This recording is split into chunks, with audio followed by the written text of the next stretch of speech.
إن الحمد لله نحمده ونستعينه ونستغفره ونعوذ بالله من شرور أنفسنا ومن سيئات أعمالنا من يهده الله فلا مضل له ومن يضلل فلا هادي له وأشهد أن لا إله إلا الله وحده لا شريك له وأشهد أن محمدا عبده ورسوله صلى الله تعالى عليه وعلى آله وصحبه وسلم تسليما كثيرا أما بعد فقد قال الإمام البخاري رحمه الله تعالى كتاب صلاة التراويح باب فضل من قام رمضان قال حدثنا يحيى بن بكير قال حدثنا الليث عن عقيل عن ابن شهاب قال أخبرنا أبو سلمة أن أبا هريرة رضي الله عنه قال سمعت رسول الله صلى الله عليه وسلم يقول لرمضان من قامه إيمانا واحتسابا غفر له ما تقدم من ذنبه সম্মানিত দ্বীনী ভাতৃমণ্ডলী, আল্লাহ রাব্বুল আলামিনের প্রশংসা এবং প্রিয় নবী মুহাম্মদ রাসূলুল্লাহ সাল্লাল্লাহু আলাইহি ওয়াসাল্লামের উপর সালাত ও সালামের পর আজ জুমাবার 22শে শাবান 1443 হিজরি মোতাবেক 25 মার্চ 2022 আমাদের ধারাবাহিক আলোচনা সহিহুল বুখারীর তারাবির অধ্যায় পর্ব হচ্ছে সালাতুত তারাবিহ বা তারাবির সালাত। এর পূর্বে আমরা সিয়াম সম্পর্কে ধারাবাহিক সহিহ বুখারী থেকে 13টি পর্বে কিতাবুস সওম শেষ করেছি আলহামদুলিল্লাহ। এতে সওম সংক্রান্ত অধিকাংশ মাসাইল আমরা নিয়ে আসার চেষ্টা করেছি, বিশেষ করে যেগুলির সম্পর্ক ওইসব হাদিসগুলির সাথে রয়েছে যে হাদিসগুলো সহিহ বুখারীতে ইমাম বুখারী রাহিমাহুল্লাহ সংকলন করেছেন। এখন আমাদের আজকের পর্ব হচ্ছে সালাতুত তারাবি, যেটি আজকে শেষ হয়ে যাবে। ছোট্ট পর্ব রয়েছে, একটি পর্বে ইনশাআল্লাহ তাআলা শেষ হবে। এরপরে সামনে আরেকটি আলোচনা রয়েছে, সেটা হচ্ছে লাইলাতুল কদর এর পর্ব, সেটিও একটি পর্বে শেষ হবে। তারপরে এতেকাফ সম্পর্কে 3টি পর্ব হবে। তারপরে সাদাকাতুল ফিতর সম্পর্কে একটি পর্ব হবে। এর মাধ্যমে ইনশাআল্লাহ সহিহ বুখারীতে রমজান এবং সিয়াম সংক্রান্ত যতগুলি অধ্যায় রয়েছে সবগুলি ইনশাআল্লাহ তাআলা এই রমজানের ভিতরেই আমরা শেষ করতে পারবো। আল্লাহ রাব্বুল আলামিন যেন তৌফিক দান করেন, আল্লাহ যেন কবুল করেন। তো দেখা যাক ইমাম বুখারী রাহিমাহুল্লাহ কি বলছেন। অধ্যায় নম্বর 31 বলছেন, বা সঠিক হচ্ছে যেহেতু কিতাব আর বাব মানে অধ্যায় সাধারণত বলা হয়ে থাকে বাংলায়, আর কিতাব যাতে কয়েকটি বাব রয়েছে, কয়েকটি অধ্যায়ের সমষ্টি হচ্ছে কিতাব, আর কয়েকটি বিষয়ের সমষ্টির নাম একটি কিতাব মানে পুস্তক। কিতাব মানে কোনো পুস্তক, বই, লেখনী। আর কিতাব একটি পুস্তকের ভিতরে একাধিক বড় ধরনের চ্যাপ্টার রয়েছে, যাতে কয়েকটি অধ্যায় আছে বা অনুচ্ছেদ রয়েছে, সেগুলিকেও কিতাব বলা হয়ে থাকে হাদিসের কিতাবগুলিতে এবং ফিকহের কিতাবে। তো আশা করি বিষয়টি বুঝতে পেরেছেন যে একটি কিতাব হচ্ছে কিতাবের প্রসিদ্ধ অর্থ একটি গোটা একটা বই, পুস্তক বা পুস্তিকা। আর তারপরে একটি কিতাবের ভিতরে, যেমন সহিহ বুখারী, একটি কিতাবের ভিতরে আবার অনেকগুলি বড় ধরনের বিষয়বস্তু রয়েছে, সেগুলিকে কিতাব বলে আখ্যায়িত করেছেন। তার মানে তাতে বেশ কিছু অধ্যায় রয়েছে, সেটাও কিতাব। যেমন কিতাবুল প্রথম রয়েছে ওয়াহির পরেই রয়েছে কিতাবুল ঈমান, কিতাবুল ইলম, তারপরে কিতাবুল তাহারা, ওযু ইত্যাদি কিতাব করে। আর একটি কিতাব অর্থাৎ কিতাবের ভিতরে কিতাব বের আন্ডারে অনেকগুলি আবওয়াব রয়েছে বা অধ্যায় রয়েছে। এটা অধিকাংশ ফুকাহায়ে কেরাম অথবা মুহাদ্দিসিন কেরামদের এটি হচ্ছে তাদের মানে লিখনের পদ্ধতি প্রাচীন যুগে সালাফদের ভিতরে। তারপরে আরেকটা তরিকা হচ্ছে কিতাব না লিখে আবওয়াব, যেমন তিরমিজিতে কিতাব নেই, আবওয়াবুস সালাত আন রাসূলিল্লাহ সাল্লাল্লাহু আলাইহি ওয়াসাল্লাম, বাবের অধ্যায় হচ্ছে আবওয়াব। তার মানে এতে অনেকগুলি বাব অধ্যায় রয়েছে, আবওয়াব। তো সেটা আরেকটা তরিকা। তো 31 নম্বর পর্বে বলছেন কিতাব ও সলাতি তারাবি। এই পর্ব হচ্ছে তারাবির সলাত সম্পর্কে, তারাবিহ সলাত সম্পর্কে। অধ্যায় নম্বর 1 বলছেন বাবু ফজলে মান কামা রমাদান। এই অধ্যায় হচ্ছে ওই ব্যক্তির ফজিলত সম্পর্কে যে রমজানের কিয়াম করবে, অর্থাৎ রমজানের যে তারাবি পড়বে, রমজানের যে তাহাজ্জুদ পড়বে, রমজানের রাতের যে নফল সুন্নত সালাত পড়বে। কিয়াম মানে দাঁড়ানো, তো ফরজ সালাতও তো কিয়াম আছে, রোকন, আর সুন্নত আছে, দিনের সালাতও আছে, রাতের সালাত আছে। কিন্তু কিয়ামে রমাদান বলতে বোঝানো হয়েছে রাতের সালাত, সালাতুল লাইল।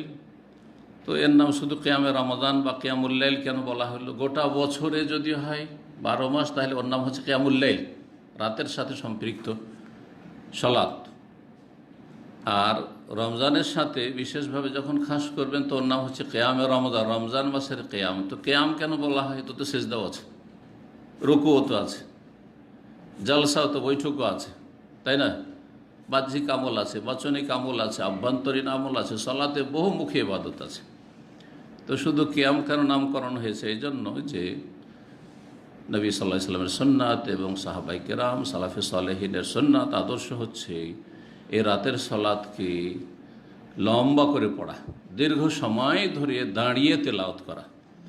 এমনকি কেউ দাঁড়িয়ে তেলাওয়াত করতে যদি অপারগ হয়ে যেত, ঘন্টার পর ঘন্টা দাঁড়িয়ে আছে এক রাকাতেই, অপারগ হয়ে যেত, তখন কিছুক্ষণ বসে তারপরে রুকুর আগে উঠে গিয়ে তখন আবার কিছুটা তেলাওয়াত করে অথবা উঠে গিয়ে তারপরে রুকুতে যেত। এইভাবেও নবী সাল্লাল্লাহু আলাইহি ওয়াসাল্লামের সুন্নাত দ্বারা প্রমাণিত।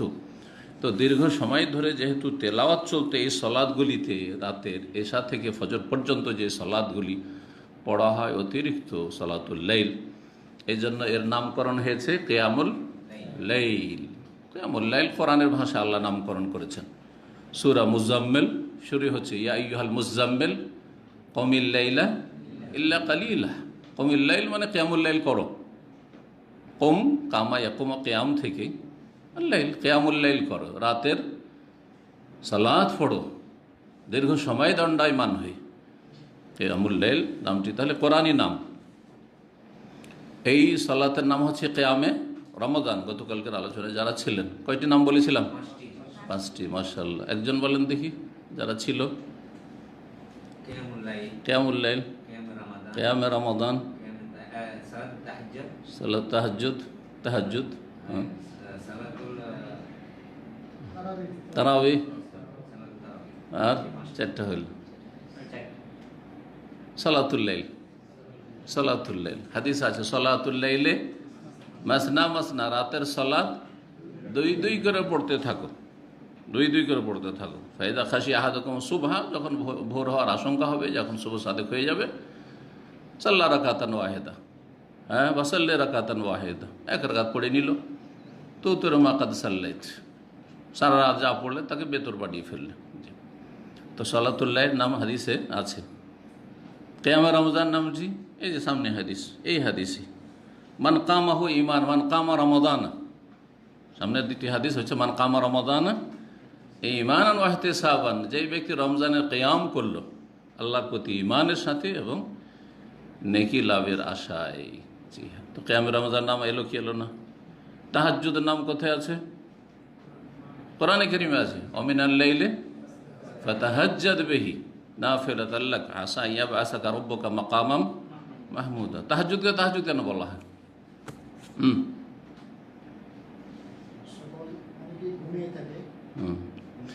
তাহাজ্জুদ মানে কি? অর্থের সাথে সম্পর্ক করে বুঝাইতে হবে। কে বুঝে? ব্যাস, কালকে তো বললাম। তাহাজ্জুদ মানে কি? শাব্দিক অর্থ কি? জিহাদ, হ্যাঁ, রাতে উঠে। হুজুদুন মানে নওম, হাজিম দাল, হুজুদ মানে হচ্ছে ঘুম, আর ওতে তা লাগিয়ে দিলে আরবি সার্ফের গ্রামার হচ্ছে সালবে বা আখাজ। যারা আরবি গ্রামার পড়েছেন অথবা যারা মাদ্রাসায় পড়েছে তাদের জিজ্ঞেস করবেন। সালবে মা আখাজ মানে যে আসল অর্থ আছে সেটার একবার উল্টো অর্থ হয়ে যাওয়া। তো হুজুদ মানে নওম, হুজুদ মানে কি? ঘুম। আর তাহাজ্জুদ মানে ঘুম পরিত্যাগ করা, ঘুমকে তালাক দেওয়া, ঠিক আছে? তো তাহাজ্জুদের সালাত কেন বলা হয়? কারণ যে ব্যক্তি তাহাজ্জুদ পড়ে সে ঘুমকে তালাক দেয়। ঘুমকে তালাক না দিতে পারলে তাহাজ্জুদ পড়তে পারবে না, ঠিক আছে? যতক্ষণ তাহাজ্জুদ পড়ে ঘুম ছেড়ে, সবাই ঘুমাচ্ছে, ঘুমাবার সময়, রাত বিশ্রামের সময়, দুনিয়া ঘুমাচ্ছে, আপনি একাই, হাজার একটা, হ্যাঁ, লক্ষ লক্ষ মানুষের মাঝে একজন উঠে ঘুম ত্যাগ করছেন আপনি। তো এই জন্য তাহাজ্জুদকে কি বলা হয়? তাহাজ্জুদ বলা হয়। সংক্ষেপে হুজুদ মানে ঘুম, তাহাজ্জুদ মানে ঘুম ত্যাগ করা। তাহাজ্জুদ পড়ার জন্য ঘুম ত্যাগ করতে হয়, সেই জন্য এর নামকরণ হয়েছে তাহাজ্জুদ। জি, তো তাহাজ্জুদ নামকরণের কারণ হয়ে গেল সলাতুল লাইল, যেহেতু রাতের সাথে সম্পৃক্ত, এশা থেকে ফজর মধ্যে পড়তে হয় সলাত, সুতরাং এর নাম হচ্ছে সলাতুল লাইল। এর নাম তারাবি কেন? এমন পক্ষে আমার তারাবি শব্দ নিয়ে এসছেন। এখন এটাই শুধু বাকি, তাই না? একটি সলাতের কয়টি নাম? 5টি নাম। শুধু রমজানে হইলে তখন ওর নাম কেয়ামে রমজান, কেয়ামে রমজান। রমজানে পড়লে ওর নাম তারাবি। আর সারা বছর ওই সলাতটাই পড়ছেন, অতটাই পড়ছেন, কিন্তু ওর নাম আর তারাবি থাকবে না, ওর নাম তখন আর কেয়ামে রমজান থাকবে না। তখন কি নাম হবে? বাকি 3টি নাম, তাহাজ্জুদ, সলাতুল লাইল আর কিয়ামুল লাইল। এবার বোঝা গেছে? রমজানে আসলে ওই সলাতটির আরও 2টো নাম বেড়ে গেল, 5টি নাম টোটাল হল। কিন্তু সলাত হচ্ছে একটি সলাত, ভিন্ন সলাত নয়। এটি হচ্ছে কোরআন এবং হাদিস দ্বারা প্রমাণিত। এটি হচ্ছে অধিকাংশ আইম্মায়ে কেরামদের মত। এটি হচ্ছে মুহাক্কিক, গবেষক, হানাফি ওলামা, মুহাদ্দিসদের মত। বাকি থাকলো কিছু ফোকাহা আছে, বিশেষ করে আহনাফ, আরও কিছু আছে অন্যান্য মযহাবের, যারা বলছে যে না, তাহাজ্জুদ আলাদা, তারাবি আলাদা। তাহাজ্জুদ আলাদা, তারাবি আলাদা। তো কোনটা কতটা? তো বলছে তাহাজ্জুদ হচ্ছে 8-3-11 রাকাত, এটা হচ্ছে তাহাজ্জুদ, আর তারাবি হচ্ছে 20 রাকাত। দাদা বোঝা গেছে? এটা তাদের মত, কিন্তু এর পিছনে কোনো দলিল নেই, এর পিছনে কোনো দলিল। এই জন্য যারা বড় বড় আপনার কি বলছে হানাফি মুহাদ্দিস মুহাক্কিক, তারা এই মতের, মযহাবের এই মতের বিরোধিতা করেছেন। আর এই বিষয়টা একটা আলোচনা আমার 7 বছর আগের আছে। জি, হানাফি ওলামাদের নিকট তারাবির রাকাত সংখ্যা আর ওর উপরে তারাবি আর তাহাজ্জুদ একই জিনিস, আলাদা ভিন্ন জিনিস নয়, এ বিষয়টা আলোচনা করেছি। তো তারাবিকে তারাবি কেন বলা হয়? তাহলে তারাবি হচ্ছে জামা, বহু বচন, ওর এক বচন ওয়াহেদ হচ্ছে তারউইহাতুন। তারউইহাতুন, তারউইহাতুন শব্দটি এসছে রাহাতুন থেকে। রাহা মানে কি? খুদ রাহাতাক, যারা আরবি বলতে শিখে গেছেন আরবদের সাথে থেকে থেকে, রাহা মানে কি? আনাবগা রাহা মানে রেস্ট চায়, বিশ্রাম চায়, ঠিক না? তো তারউইহাতুন মানে আরাম দেওয়া। তাহলে রাহাতুন মানে আরাম, আর তারউইহা মানে নিজেকে অথবা কাউকে বিশ্রাম দেওয়া, আরাম দেওয়া, শরীরকে আরাম দেওয়া, এর নাম হচ্ছে তারউইহা, এর নাম হচ্ছে তারউইহা। তো এই সালাতের সাথে, এই নামাজের সাথে বিশ্রামের কি সম্পর্ক? এতে তো মেহনত করতে হয়, তো বিশ্রামের কি সম্পর্ক? সম্পর্ক আছে। নবী করিম সাল্লাল্লাহু আলাইহি সাল্লামের আমল এটা ছিল না, এই তারাবির নামটিও ছিল না, এবং নবী সাল্লাল্লাহু আলাইহি সাল্লাম এই আমলটি করেননি। তবে সাহাবায়ে কেরামগণ যখন ওমর রাদিয়াল্লাহু তাআলার জামানা থেকে, ওমর রাদিয়াল্লাহু তাআলা আমিরুল মুমিনিন, খলিফাতুল মুসলিমিন এবং খলিফায়ে রাশেদ, আর খলিফায়ে রাশেদের সুন্নাত হচ্ছে সুন্নাত, বেদাত নয়। এই কথাটা বুঝে রাখেন, কারণ আমাদের দেশের কিছু লোকেরা, কিছু আলেম সমাজ বাড়াবাড়ি করে এবং তারা বিভ্রান্ত। জি, যদিও নাম আহলে হাদিস হোক না কেন, খলিফায়ে রাশেদ সুন্নাত বলে এটি বেদাত, 2000 বেদাত, বলে না? বলে না? ভুল কথা, এটা বাড়াবাড়ি কথা, সীমালঙ্ঘন এটি। তো নবী সাল্লাল্লাহু আলাইহি সাল্লাম বেদাতুল খোলাফা বলেছেন না সুন্নাতুল খোলাফা বলেছেন? আবু দাউদের হাদিস, আলাইকুম বিসুন্নতি ওয়া সুন্নাতিল খোলাফায়ে রাশেদিন আল মাহদিয়িন মিন বাদি। আমার সুন্নতকে আঁকড়ে ধরো তোমরা, আর খোলাফায়ে রাশেদিনের সুন্নতকে তোমরা আঁকড়ে ধরো। আঁকড়ে ধরতে বলেছেন, ছাড়তে বলেননি। বেদাত বলে ফতোয়া দিতে বলেননি, এই বাড়াবাড়ি করতে বলেননি, সীমালঙ্ঘন। আল মাহদিয়িন আরও সার্টিফিকেট দিয়েছেন, তারা হেদায়েত প্রাপ্ত। তোমাদের ধারণা ভুল, তারা হেদায়েত প্রাপ্ত, বুঝা গেছে? রাশেদিন, জি, তাগিদ, রাশেদ মানে হেদায়েত হওয়া, হেদায়েত প্রাপ্ত, আর মাহদি মানে হেদায়েত প্রাপ্ত। কত তাগিদ করছেন! খোলাফা রাশেদিন আল মাহদিন মিন বাদি, আমার পরে, কিন্তু আমার যুগে না। কারণ শিয়া রাফেজির কথা যে সাহাবীরা নবী সাল্লাল্লাহু আলাইহি ওয়াসাল্লাম পরে কী হয়েছিল? সম্পর্কত হয়ে গেছে, নাউজুবিল্লাহ, শুধু 5 জন ছাড়া। কথা বোঝা গেছে? এটা কোরআন অস্বীকারী এরা। আর এদের সাথে যারা ভালোবাসা রাখে তারা তাদের দলে উঠবে। কারণ নবী সাল্লাল্লাহু আলাইহি ওয়াসাল্লাম হাদিস রয়েছে, আলমার ও মান আহাব্বা, যে যাকে ভালোবাসে তার সাথে তার হাসর হবে, তার সাথে তাকে যেতে হবে। আপনি যদি জান্নাতীদেরকে ভালোবাসেন, সাহাবায়ে কেরামদেরকে ভালোবাসেন, জান্নাতে যাবেন। আর যদি সাহাবায়ে কেরাম দুশমনদেরকে ভালোবাসেন তো ওদের সাথে জাহান্নামে যাবেন। দেখুন, সন্দেহ আছে? নবী সাল্লাল্লাহু আলাইহি ওয়াসাল্লামের কথা, যে যাকে ভালোবাসে তার সাথে তার হাসর হবে। যে নাস্তিককে ভালোবাসে, নাস্তিকের সাথে হাসর হবে। যে মাজার পূজারী সুফিদেরকে ভালোবাসে তার সাথে তার হাসর হবে। জি, তাদের সাথে তার হাসর হবে। এইরকমই যে শিয়া প্রেমীদেরকে ভালোবাসে তাদের সাথে তার হাসর হবে, রাফিজিদেরকে ভালোবাসে তাদের সাথে তার হাসর হবে। আল্লাহ যেন বোঝার তৌফিক দান। তো নবী সাল্লাল্লাহু আলাইহি ওয়াসাল্লামের জামানায় এটা ছিল না, আবু বকর সিদ্দিক রাদিয়াল্লাহু আনহু জামানায় এটা ছিল না। তার মানে জামাত করে তারাবিও ছিল না।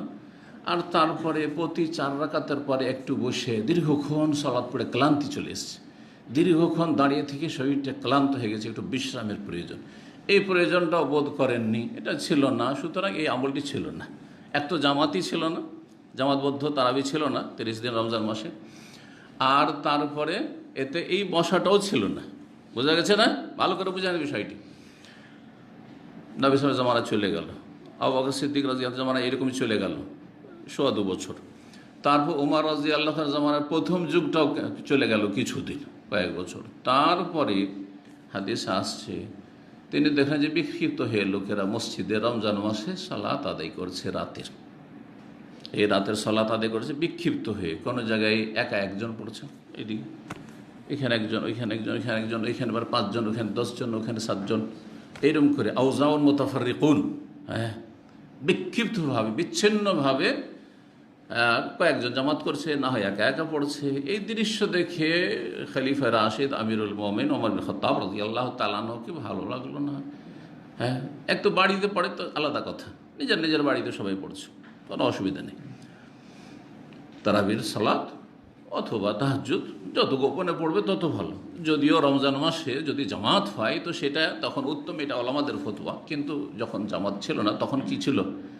ফরজ ছাড়া যত সুন্নাত নফল আছে যত লুকিয়ে পড়বে তত বেশি ফজিলত, কোয়ালিটি যদি ভালো হয়, কোয়ালিটি যদি ভালো হয়। এখনও আপনার মসজিদে তারাবি হচ্ছে আধা ঘন্টার, 20 রাকাত হানফিদের হলো আধা ঘন্টা। আর যদি আহলে হাদিসে 8 রাকাত হয় তবুও আধা ঘন্টা, আধা ঘন্টাতে সীমিত, আধা ঘন্টাতে শেষ। দাদা বুঝছেন না? আর আপনি চাইছেন আমি 2 ঘন্টা পড়ব, তাহলে কোনটা বেশি উত্তম? 2 ঘন্টা উত্তম, জামাত উত্তম নাই, বুঝে গেছে না? কিন্তু কোয়ালিটি ঠিক থাকতে হবে। আবার এইটা করলেন মনটা চাইলো, অনেকে আবেগী, তো আমাদের তো অধিকাংশ আবেগী আপনারা, তাই না? আবেগ যে আমি আধা ঘন্টার আগে কি নামাজ, এই মোবারক রাত, আর এই আল্লাহ ফজিলতের দিন, ফজিলতের রাত, রমজান মাস চলে যাচ্ছে, আধা ঘন্টা কেন পড়বো? তারপরে ফরজটা পড়ে চলে আসলেন। আর আসার পরে ভাবলেন যে রাত্রে উঠবো আর 2 ঘন্টা পড়বো, আর বেশিরভাগ রাতে দেখা যাচ্ছে যে না ফজর হয়ে যাচ্ছে। এমন টাইমে উঠছেন যে এদিকে সাহারি খাবো না, তারাবি ছুটে আছে পড়বো। যদি তারাবি পড়ি তো সাহারি যায়, সাহারি খেলে তারাবি যা, সাহারিটা তো খাই, হ্যাঁ, চাচা যান বাঁচাইতে হবে, ও গেল তারাবি। ওইদিকে আধা ঘন্টাও হলো না, এদিকে 2 ঘন্টা হলো না, দুটাই গেল। তো এরকমটা ভালো না, অবশ্যই ভালো না এটা। তো এইরকম লোকেরই সংখ্যা যেহেতু বেশি এখন, হ্যাঁ, হিম্মত দুর্বল হয়ে গেছে। ওই মেহনত পরিশ্রম করব, কঠোর মেহনত করব, মুজাহাদা করব নাফসের সাথে, ইবাদত বন্দেগীতে মেহনত করব, এইরকম মন মানসিকতা খুব কমই লোকের আছে। ফিতনা, মোবাইল তো ফিতনা আছে, আর ছেলেমেয়ের ফিতনা তো আছে, পয়সার ফিতনা তো আছে, দুনিয়ার চারিদিকে ফিতনা। সুতরাং অধিকাংশ মানুষের ক্ষেত্রে উত্তম হচ্ছে যেখানে জামাত হচ্ছে জামাত সহকারে তারাই পড়া, জামাত হচ্ছে জামাত সহকারে তারাই পড়া। কিন্তু ব্যতিক্রম আল্লাহ নেক বান্দা মাশাআল্লাহ, তাকে রিজালুল্লাহ তুলহিহিম তিজারাতুম ওয়ালা বাইউন আন যিকরিল্লাহ, এমনও কিছু মানুষ আছে যে না তাদের ব্যবসা বাণিজ্য, না তাদের কেনাকাটা, না সংসার, না স্ত্রী, না ছেলে মেয়ে, না এই মোবাইল, না সোশ্যাল মিডিয়া, কোনো কিছু তাকে ফিতনায় ফেলতে পারে না, মশগুল করতে পারে না আন যিকরি, আল্লাহর জিকির থেকে। এইরকম যদি আপনার ইমান আখলাকের আর আমলের কোয়ালিটি থাকে তাহলে একা একা নির্জনে যদি কয়েক, এটা বেশি উত্তম। এই জামাত আধা ঘন্টার জামাতের চাইতে অনেক বেশি উত্তম। তো আশা করি বিষয়টি বুঝতে পেরেছেন, ঠিক না? এখন এই তারাবির নামটি যে নামকরণ হইল, যতদিন পর্যন্ত জামাত ছিল না ততদিন পর্যন্ত এই নামটি ছিল না। জামাত কখন শুরু হইল? কখন সম্ভব হইল না। আর বিভিন্ন তার সাথে নিরাপত্তারও বিষয় রয়েছে। যার ফলে তারা দেখলো যে আমাদের দ্বারা আর হবে না, তো আমরা দুনিয়া শাসন করি, দুনিয়ার এমামতি করি, কিন্তু মসজিদের এমামতিটা আলেম হাফেজদেরকে দিয়ে দিই। কথা বুঝছেন না? এইভাবে এখন চলে আসছে।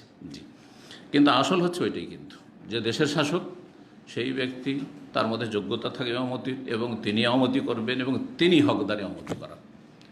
যদিও তার চাইতে শ্রেষ্ঠ আলেম ওলামারা আছেন, কিন্তু সেই ব্যক্তি যদি সত্যি মুসলিম হয় আর সেই ব্যক্তি সলাতের আহকাম বুঝে, সলাতের আহকাম জানা আছে যে কোথাও সহ হলে কী করতে হবে, আর সলাতের যেসব বিধান জানা আছে, আরকান জানা আছে, ওয়াজিবাত জানা আছে, শুরুত জানা আছে, সলাত বাতিল কিছু হয় তাও জানা আছে, আর তারপরে শুদ্ধ তেলাওয়াত, তো আলহামদুলিল্লাহ শুদ্ধ তেলাওয়াতও করতে পারে, এমন যদি দেশের শাসক হয়তো বেশি হক রাখে, যে কোনো মসজিদে গেলে তার হক, এমন না যে আমার অনুমতি নিতে হবে, আমার কিন্তু অনুমতি নিতে হবে। এসব মশলা জানেন কি? আমি যদি কোনো মসজিদে যাই আর আমার ছাত্রও যদি সে মসজিদের ইমাম থাকে, হ্যাঁ, তবুও তার কাছে সে যদি অনুমতি দেয় তাহলে অনুমতি করতে পারি, না হলে না যাইজ। কথা বোঝা গেছে কি না? কিন্তু শাসকের অনুমতি লাগবে না। শাসক যে কোনো মসজিদে গেলে তার অধিকার সে অনুমতি করবে। সে যদি বলে সেখানকার ইমামকে যে তোমাকে নিযুক্ত করি, তুমি পড়াও, তাহলে ঠিক আছে, ঠিক আছে। আর না হলে শাসক খলিফাতুল মুসলিমিন, ইমামুল মুসলিমিন, মুসলিম শাসক, তার নাম যাই হোক না কেন, রাষ্ট্রপতি হোক আর প্রধানমন্ত্রী হোক, যাই হোক না কেন, সে বেশি হক রাখে, কিন্তু শর্তগুলোও মনে রাখে।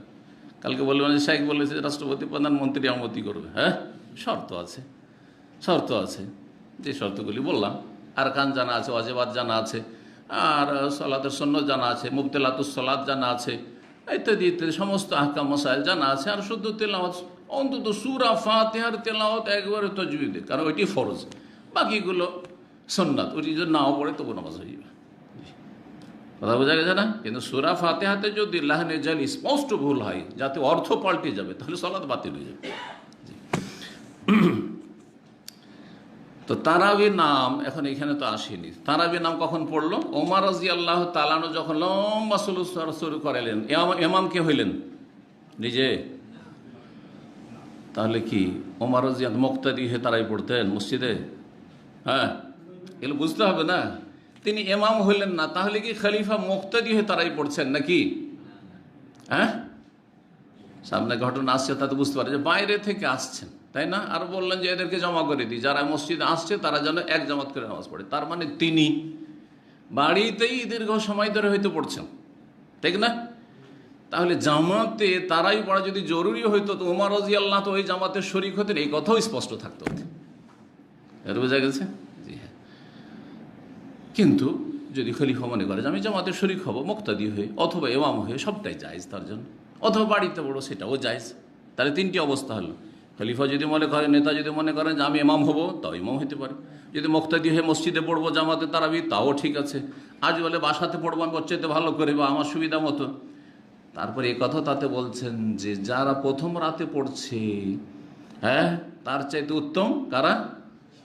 যারা এখন ঘুমিয়ে আছে শেষ রাতে পড়বে। এখন যারা ঘুমিয়ে আছে তারা বেশি শ্রেষ্ঠ।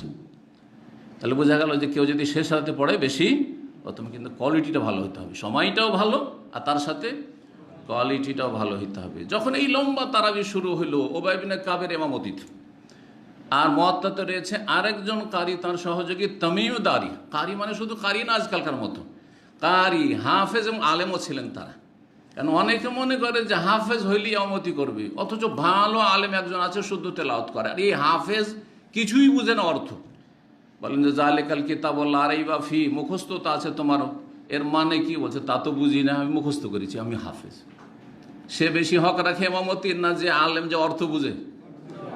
অর্থ বুঝে আর শুদ্ধ তেলাওয়াত করে, আর অনেকটা মুখস্থ আছে, যদিও ফুল মুখস্থ না থাকে, কিন্তু মুখস্থর মতো সে বেশি হক রাখে। প্রথম যখন নবী সাল্লাল্লাহু আলাইহি ওয়াসাল্লামের পরে মসজিদ নববীর ইমাম হলেন, তখন উবাই বিন কাব হলেন তামিমদারি। এরা বড় বড় হাফেজ, বড় বড় কারি, মশহুর সাহাবায়ে মধ্যে ইবনে মাসউদ, এইরকম যারা কারি হাফেজ মশহুর যারা, তারা ইমাম হয়েছিলেন। আবু বকর সিদ্দিক ইমাম হয়েছিলেন। কারণ আবু বকর সিদ্দিক হাফেজ ও আলেম, হাফেজ মানে ফুল হাফেজ জরুরি নয়, কিন্তু যথেষ্ট হেফজ আছে অথবা সবই হেফজ আছে, শুদ্ধ তেলাওয়াত করেন মাতৃভাষা, তারপরে তিনি আলেম ও সাহাবায়ে কেরামের মধ্যে, তারপরে সবচেয়ে মুত্তাকিও, সব গুণগুলি তার মধ্যে আছে, ঠিক না? কিন্তু পক্ষান্তর অন্যদের মধ্যে একটা গুণ বেশি আছে হয়তো। তাই রাত তাজউদ অথবা সুন্দর তেলাওয়াত শুনতে খুব ভালো লাগে, আর দীর্ঘ সময় ধরে তেলাওয়াত হইলেও মানুষ মুক্তাদিরা বুঝতে পারবে না। এই দিক দিয়ে হয়তো আবু বকর সিদ্দিক চাইতে তাই উবাই বিন কাবের তেলাওয়াত ভালো, তামিমদারির তেলাওয়াত ভালো, সুর ভালো, কথা বোঝা গেছে। সেই জন্য তারাবিতে তাদেরকে দেওয়া হয়েছে, কিন্তু ফরজ সালাত তাদেরকে ইমামতিতে দেওয়া হয়নি। জি, এখানে আর একটা মশলা জানা গেল, উত্তম থাকতে অনুত্তমের ইমামতি জায়েজ। কথা বোঝা গেছে না? কি বুঝলেন? আমাদের সমাজে অনেকে মনে করে এত বড় আলেম মসজিদে আছে আর ওনাকে না দিয়ে ইমামতি করে কেন? কারণ না, জায়েজ না। উত্তম থাকতে অনুত্তমের ইমামতি জায়েজ। ওমর রাদিয়াল্লাহু আনহু আছেন, হ্যাঁ, ওসমান আছেন, ওমর যেমন ওসমান বেঁচে ছিলেন না, ওসমান আছেন, আলী আছেন, অন্য আর আশরা মুবাশশারা আছেন। উবাই বিন কাব আশরা মুবাশশারার ভিতরে না, তামিম দারি আশরা মুবাশশারার ভিতরে না, তারা ইমামতি করছেন, তাহলে অন্যরা নিশ্চয় মুক্তাদি হয়, নামাজ পড়ছেন পিছনে। জি, যখন লম্বা সালাত ক্লান্ত হয়ে যায়, 4 রাকাত পরে একটু বিশ্রাম করতেন, একটু বসে থাকলেন, কারো পানি পান করতে পানি পান করলেন, কারো একটু উঠা হেঁটে আসতে হবে আসলেন, আর তারপর আবার শুরু হইল। এটা আবার আজকাল নামে মাত্র এটাকে রেখেছি হানাফি সমাজে, অথবা এইখানেও বা বিভিন্ন জায়গাতে নামে মাত্র রাখা হয়েছে কত সেকেন্ড, 30 সেকেন্ডের জন্য। 30 সেকেন্ড নয় 1 মিনিট, তাই না? এর বেশি কি আছে? 4 রাকাত পরে একটু 1 মিনিট বিরতি দাও। তো 1 মিনিটের বিরতি তো বিরতি নয় আসলে, কিন্তু এখানে তো আসলে বিরতির প্রয়োজনই হয় না। যদি 4 রাকাত নামাজ পড়তে 15 মিনিট লাগে, তো 15 মিনিট পরে আবার তারবিহার প্রয়োজন হয়, বিশ্রামের প্রয়োজন হয় নাকি? কিন্তু ওই যে ওমর রাদিয়াল্লাহু তাআলা জমানা থেকে ওই যে সুন্নতটা চলে আসছে তারাবির, ওইটা নামে মাত্র রাখার জন্য এখানে রাখা হয়েছে। এবার বুঝছেন? কিন্তু 2 ঘন্টা যখন তারাবি পড়বেন তো অবশ্যই প্রয়োজন পড়বে, 3 ঘন্টা 4 ঘন্টা পড়বেন তো অবশ্যই প্রয়োজন পড়বে, ঠিক না? জি, তখন 5 মিনিট থেকে 10 মিনিটও যদি বিশ্রাম দেয় কোনো অসুবিধা নেই। এই বিশ্রামের সময় এই বিভিন্ন মসজিদে এখানে কিন্তু কী করা হয়, মাঝে মাঝে একটু কালেমা দার্স দেওয়া হয়। অনেকে আমরা কী করেন, একটু দিনের কথাও বলেন, ভালো কথা। ইমাম বলছেন, আপনারা শুনছেন, বিশ্রাম হচ্ছে, যার প্রয়োজন এদিক সেদিক পানি নিয়ে নিচ্ছে অথবা একটু হেঁটে হেঁটে আসছে, কোনো অসুবিধা নেই। জি, যাই হোক, কথা অনেক লম্বা হয়েছে, কিন্তু আশা করি বুঝতে পারছেন। তো তারবিহাতুন থেকে তারাবির নাম পড়েছে। কখন থেকে পড়েছে? ওমর রাদিয়াল্লাহু আনহু জামানা বা তারপর থেকে, তারপরে এই নামটি পড়েছে। এই নামটি সালাফিদের যুগে এসছে, সুতরাং এই নাম কোনো বেদাতি নাম নয়, এই নাম কোনো বেদাতি নাম নয়। এইটাও সুন্নতি নাম, কিন্তু সালাফদের সুন্নাত, সাহাবায়ে কেরামদের সুন্নাত, খোলাফায়ে রাশিদের জামানার সুন্নাত এই নামটি। চলেন 2008 নম্বর হাদিস বলছেন ইমাম বুখারী রাহিমাহুল্লাহ, তার উস্তাদ এই করে ইবনে শাহাব জুহরি, তিনি বলছেন আবু সালামা থেকে, আবু সালামা তাবেঈ, আবু হুরায়রা রাদিয়াল্লাহু তাআলা আনহু বর্ণনা করছেন, কালা, তিনি বলেন, সামিউতু রাসূলুল্লাহ সাল্লাল্লাহু আলাইহি ওয়াসাল্লাম ইয়াকুলু লিরমাদান, আমি রাসূলুল্লাহ বলতে শুনেছি রমজান সম্পর্কে, মানে রমজানের সিয়াম, কিয়াম এবং লাইলাতুল কদরের ফজিলত সম্পর্কে বলতে শুনেছি। মান কামাহু ঈমানান ওয়া ইহতিসাবান গুফিরা লাহু মা তাকাদ্দাম মিন যামবিহি, যেই ব্যক্তি, মান কামাহু মানে মান কামা রমাদান, হু জামিরের মানে যা হচ্ছে রমাদান, মান কামা রমাদান, যেই ব্যক্তি রমজানের কিয়াম করবে, অর্থাৎ তারাবি পড়বে, রমজানের রাতে তারাবি পড়বে, ঈমান, আল্লাহর প্রতি ঈমানের সাথে, যে আল্লাহ রাব্বুল আলামিন আমাকে এই বিধান দিয়েছেন তার রাসূল সাল্লাল্লাহু আলাইহি ওয়াসাল্লামের মাধ্যমে, 5 ওয়াক্ত সালাত ফরজ, আর তারাবির সালাত হচ্ছে রাসূলুল্লাহ সাল্লাল্লাহু আলাইহি ওয়াসাল্লামের সুন্নাত। জি, রাসূলুল্লাহ আমাদেরকে দিয়ে গেছেন আল্লাহর প্রতি ঈমানের সাথে। আল্লাহর প্রতি ঈমান, যে আল্লাহর কাছে কিছু পাবো, আল্লাহ রাব্বুল আলামিন এটিকে পছন্দ করে, এই সালাতকে পছন্দ করেন খুব, এগুলি হচ্ছে ঈমানের অন্তর্ভুক্ত, বিশ্বাসের বিষয়, যার সম্পর্ক হৃদয়ের সাথে। ওয়াহতিসাবান, নেকির আশায়, তার সাথে নেকির আশা, মানে দুনিয়ার কোনো গরজ নাই, দুনিয়ার কোনো গরজ নয়, নিছক পার্থিব গরজ। যদি ইমামতির বোঝা না থাকতো তারাই পড়তো না, নিছক গরজ দুনিয়ার। সে কিসের গরজে তারাই পড়ছে? ইমামতির গরজে পড়ছে। অথবা মসজিদের কোনো দায়িত্বশীল, মসজিদের খাদেম, ক্লিনার, ওকে মসজিদে থাকতে হবে, ওকে যদি খুঁজে না পায়, যে বেতন দেয়, তারা বিষয় তোকে দেখি না কেন, তো খবর আছে, তাহলে কিছু পাবে না, নাকি আশাই করে না। তাহলে অর্থাৎ এখানে কি শেখানো হয়েছে? ইখলাস শেখানো হয়েছে। ইবাদত কবুলের একটি গুরুত্বপূর্ণ প্রথম শর্ত হচ্ছে ইখলাস, তাওহীদ এবং ইখলাস আল্লাহর জন্য করা। লা নুরিদু মিনকুম জাযাআ ওয়ালা শুকরা, দুনিয়ার কোনো বদলা, কারো কৃতজ্ঞতা, কাউকে খুশি করা, কারো ভয়, এসব কিছু নেই। দুনিয়ার গরজ মুক্ত হও নেকির আশায়। যদি নেকির আশায় আল্লাহর প্রতি ইমানের সাথে কেউ যদি রমজানে কিয়াম তারাবি পড়ে, গফির আল্লাহু মা তাকাদ্দাম মিন যামবিহি, তার অতীতের গুনাহগুলি মাফ করে দেওয়া হবে। এই হাদিসে শুধু একটি আমলের ফজিলত বলা হয়েছে, কিন্তু আরেকটি হাদিসে 3টি বিষয় উল্লেখ করা হয়েছে। এটা হচ্ছে মান সামা রমাদান ঈমানান ওয়া ইহতিসাবান গফির আল্লাহু মা তাকাদ্দাম মিন যামবিহি, ওমান কামা রমাদান ঈমানান ওয়া ইহতিসাবান গফির আল্লাহু মা তাকাদ্দাম মিন যামবিহি, ওমান কামা লাইলাতুল কদর ঈমানান ওয়া ইহতিসাবান গফির আল্লাহু মা তাকাদ্দাম মিন যামবিহি। যে ব্যক্তি রমজানের সিয়াম রোজা রাখবে আল্লাহর প্রতি ঈমান নিয়ে এবং নেকির আশায়, তার অতীতের গুনাহ মাফ করে দেওয়া হবে। যে ব্যক্তি তারাবি পড়বে আল্লাহর প্রতি ঈমান এবং নেকির আশায়, তার অতীতের গুনাহ মাফ করে দেওয়া হবে। যে ব্যক্তি কদরের রাতগুলি জাগবে নফল ইবাদত বন্দেগীর মাধ্যমে, তার অতীতের গুনাহগুলি মাফ করে দেওয়া হবে আল্লাহর প্রতি ঈমান এবং নেকির আশায় যদি করে। তো ঠিক না? তো এই হচ্ছে পুরো হাদিস, যার একটা অংশ এখানে এসছে। নেকি প্রতিদান কি? গুনাহ মাফ হয়ে যাবে, কাবিরা গুনাহ মাফ হয়ে যাবে। কে চুরি করেছে, বেঈমানি করেছে, জিনা করেছে, খুন করেছে, সব মাফ হয়ে যাবে তারাই পড়ে? না না, আহলে সুন্নাত ওয়াল জামাত, হানাফি, শাফি, মালিকি, হাম্বলি, আহলে হাদিস, মুহাদ্দিসিন সবাই, ফুকাহা সবাই একমাত্র যারা মুরজিয়া তাদের ছাড়া, যে নেক আমল দ্বারা যেসব গুনাহ মাফের কথা রয়েছে সেগুলি কিসে সীমিত? সাগীরাতে সীমিত। ছোট গুনাহগুলি মাফ হবে, কিন্তু কাবিরা গুনার জন্য তওবার শর্ত আছে। আহলে সুন্নাতের মতটি হচ্ছে আল ওয়াসাত, মধ্যম পন্থা। একদিকে মুরজিয়া হ্যাঁ সমস্ত রকমের পাপ করেও আবু বকর সিদ্দিকের মতো জান্নাতি একবার, এটা হচ্ছে মুরজিয়া পরীক্ষা। আমল করুক আর না করুক জান্নাত। যেমন মুসলিম সমাজের অধিকাংশ ফাসিকদের অবস্থা, আরে মুসলিম তো একদিন তো জান্নাত পাবো, মুসলিম তো একদিন জান্নাত, অথচ বেনামাজি কিসে জান্নাত পাবে? বেনামাজি ইমান ভঙ্গ করলো। বেনামাজিকে মুসলিম বলেছেন, একটি হাদিস কোথাও আছে নবী সাল্লাল্লাহু মুসলিম বলেছেন।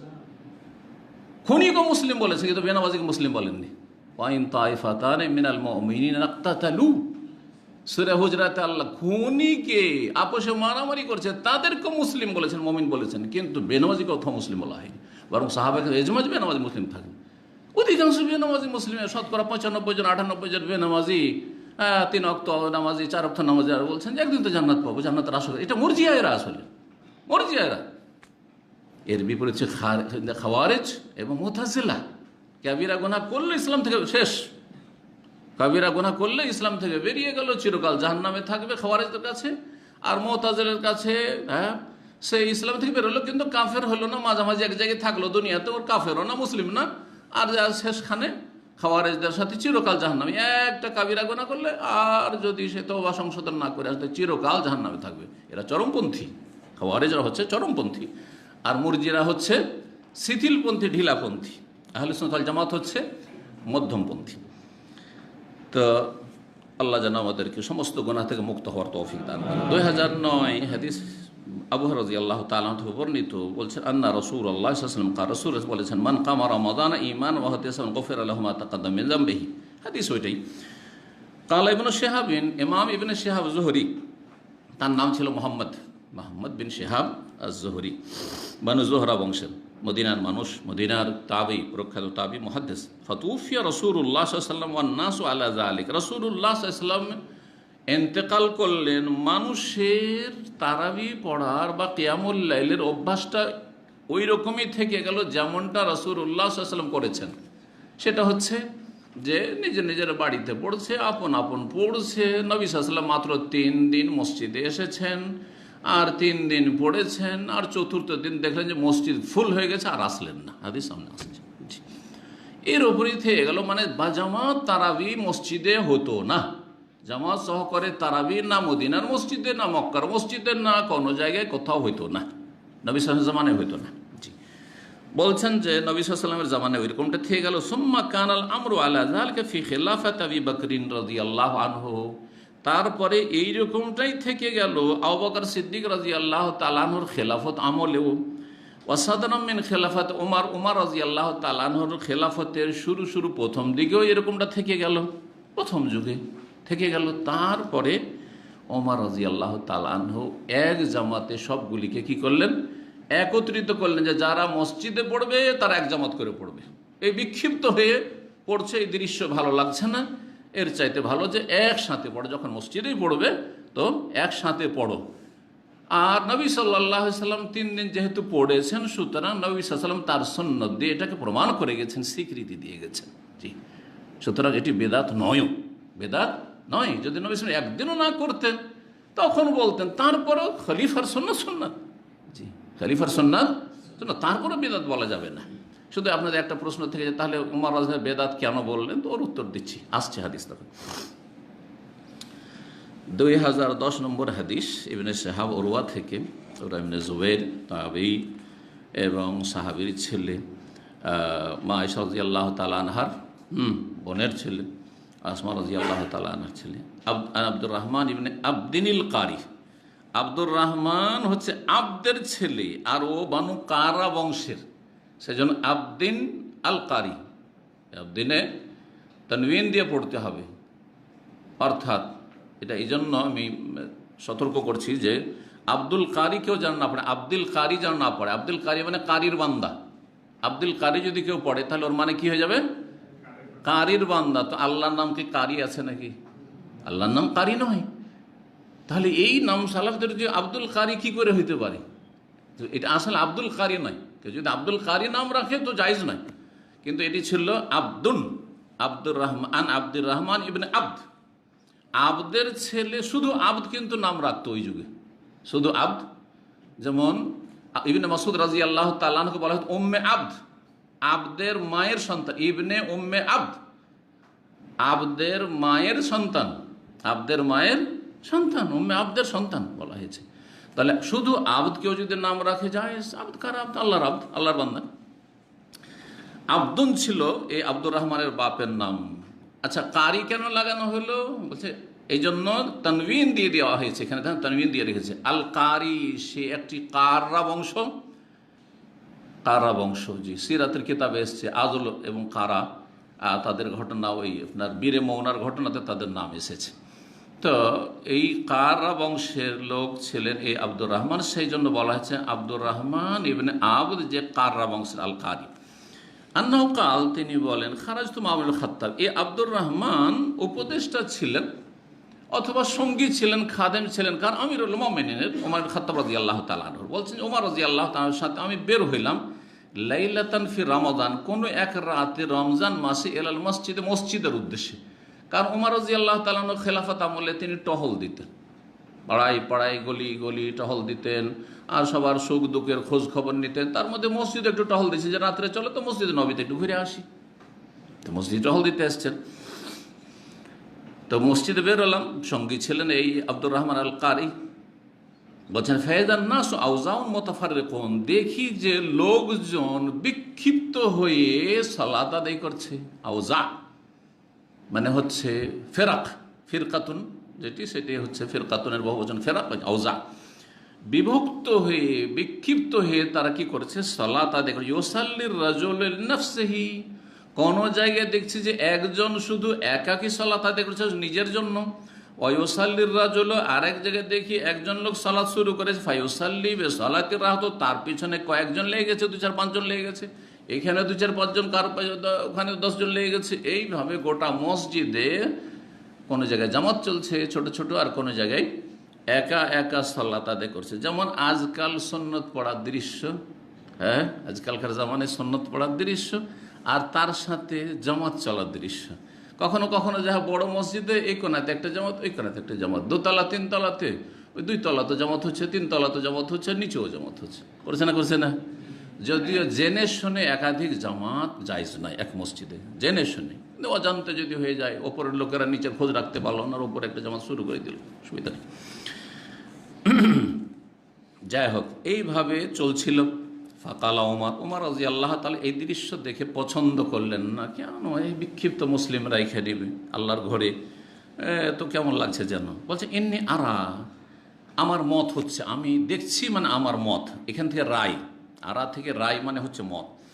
আমার মত হচ্ছে লাউ জামাতু হাউলা আলা কারিন ওয়াহিদ, এদেরকে যদি আমি একত্রিত করে দিই একজন ইমামের পেছনে, একজন কারি মানে একজন ভালো কেরাত করে এমন ইমামের পেছনে, লাকান আমসাল, তাহলে লাকান আমসাল মানে আফজাল, তাহলে এটা বেশি উত্তম হয়, বেশি ভালো। এরকম বিক্ষিপ্তভাবে এই তাহাজ্জুদ বা তারাবি আদায় করার চাইতে একসাথে করে দিলে এটি বেশি উত্তম হয়। সুম্মা আজামা, তারপরে দৃঢ় সংকল্প হয়ে গেলেন, দৃঢ় সংকল্প করলেন যে কাজটা করেই ফেলি। প্রথম মত পোষণ করলেন, তারপরে এটার জন্য কি করলেন, দৃঢ় সংকল্প করলেন যে না করে ফেলি। চূড়ান্ত সিদ্ধান্ত নিলেন। ফাজামাহুম আলা উবাই বিন কাব, তারপরে তাদেরকে একত্রিত করে দেন উবাই বিন কাবের এমামতিতে, যে উবাই তুমি রমজান মাসের তারাবির এমামতি করো। কি করো? এমামতি করো। আর মুয়াত্তা মালিকে বললাম যে তামিম আদ-দারি রাদিয়াল্লাহু তাআলার কথাও রয়েছে। তারপরে বলছে সুম্মা খারাজতু মাহু লাইলাতান উখরা, বলছেন তারপরে আর এক রাতে বেরোইলাম। ওয়ান্নাস, ওই দিন বলে দেওয়া হলো যে তোমরা একসাথে পড়ো। আর তারপরে বলছে আর এক রাতে বেরোলাম তার সাথে। ওয়ান্নাস ইউসাল্লুনা বিসলাতি কারিম, তারপরে দেখি লোকজন সালাত আদায় করছে তাদের ইমাম সাহেবের মুক্তাদি হয়ে, মানে সবাই একসাথে জামাত করছে মসজিদে নববীতে। ফাকাল ওমর রাদিয়াল্লাহু তাআলা, চমৎকার একটা দৃশ্য। সেই দিন এসেছিলাম বিক্ষিপ্ত হয়ে ছড়িয়ে ছিটিয়ে লোকেরা সালাত আদায় করছিল, আজকে দেখছি এক জামাতে কত সুন্দর লাগছে মাশাআল্লাহ। তো এই দেখার পরে বললেন নেমাল বিদআতু হাযিহি, অন্য রিওয়ায়াত রয়েছে নেমাতিল বিদআতু হাযিহি, এই বিদআতটি কতই না চমৎকার, এই বিদআতটি কতই না চমৎকার। ওয়াল্লাতী ইয়ানামুনা আনহা, হাদিসটা শেষ করেনি। আর যারা এই জামাত ছেড়ে শুয়ে আছে, আফজালু, তারা বেশি উত্তম, মিনাল্লাতী ইয়াকুমুন, ওদের চাইতে যারা এখন এই তারাবি পড়ছে।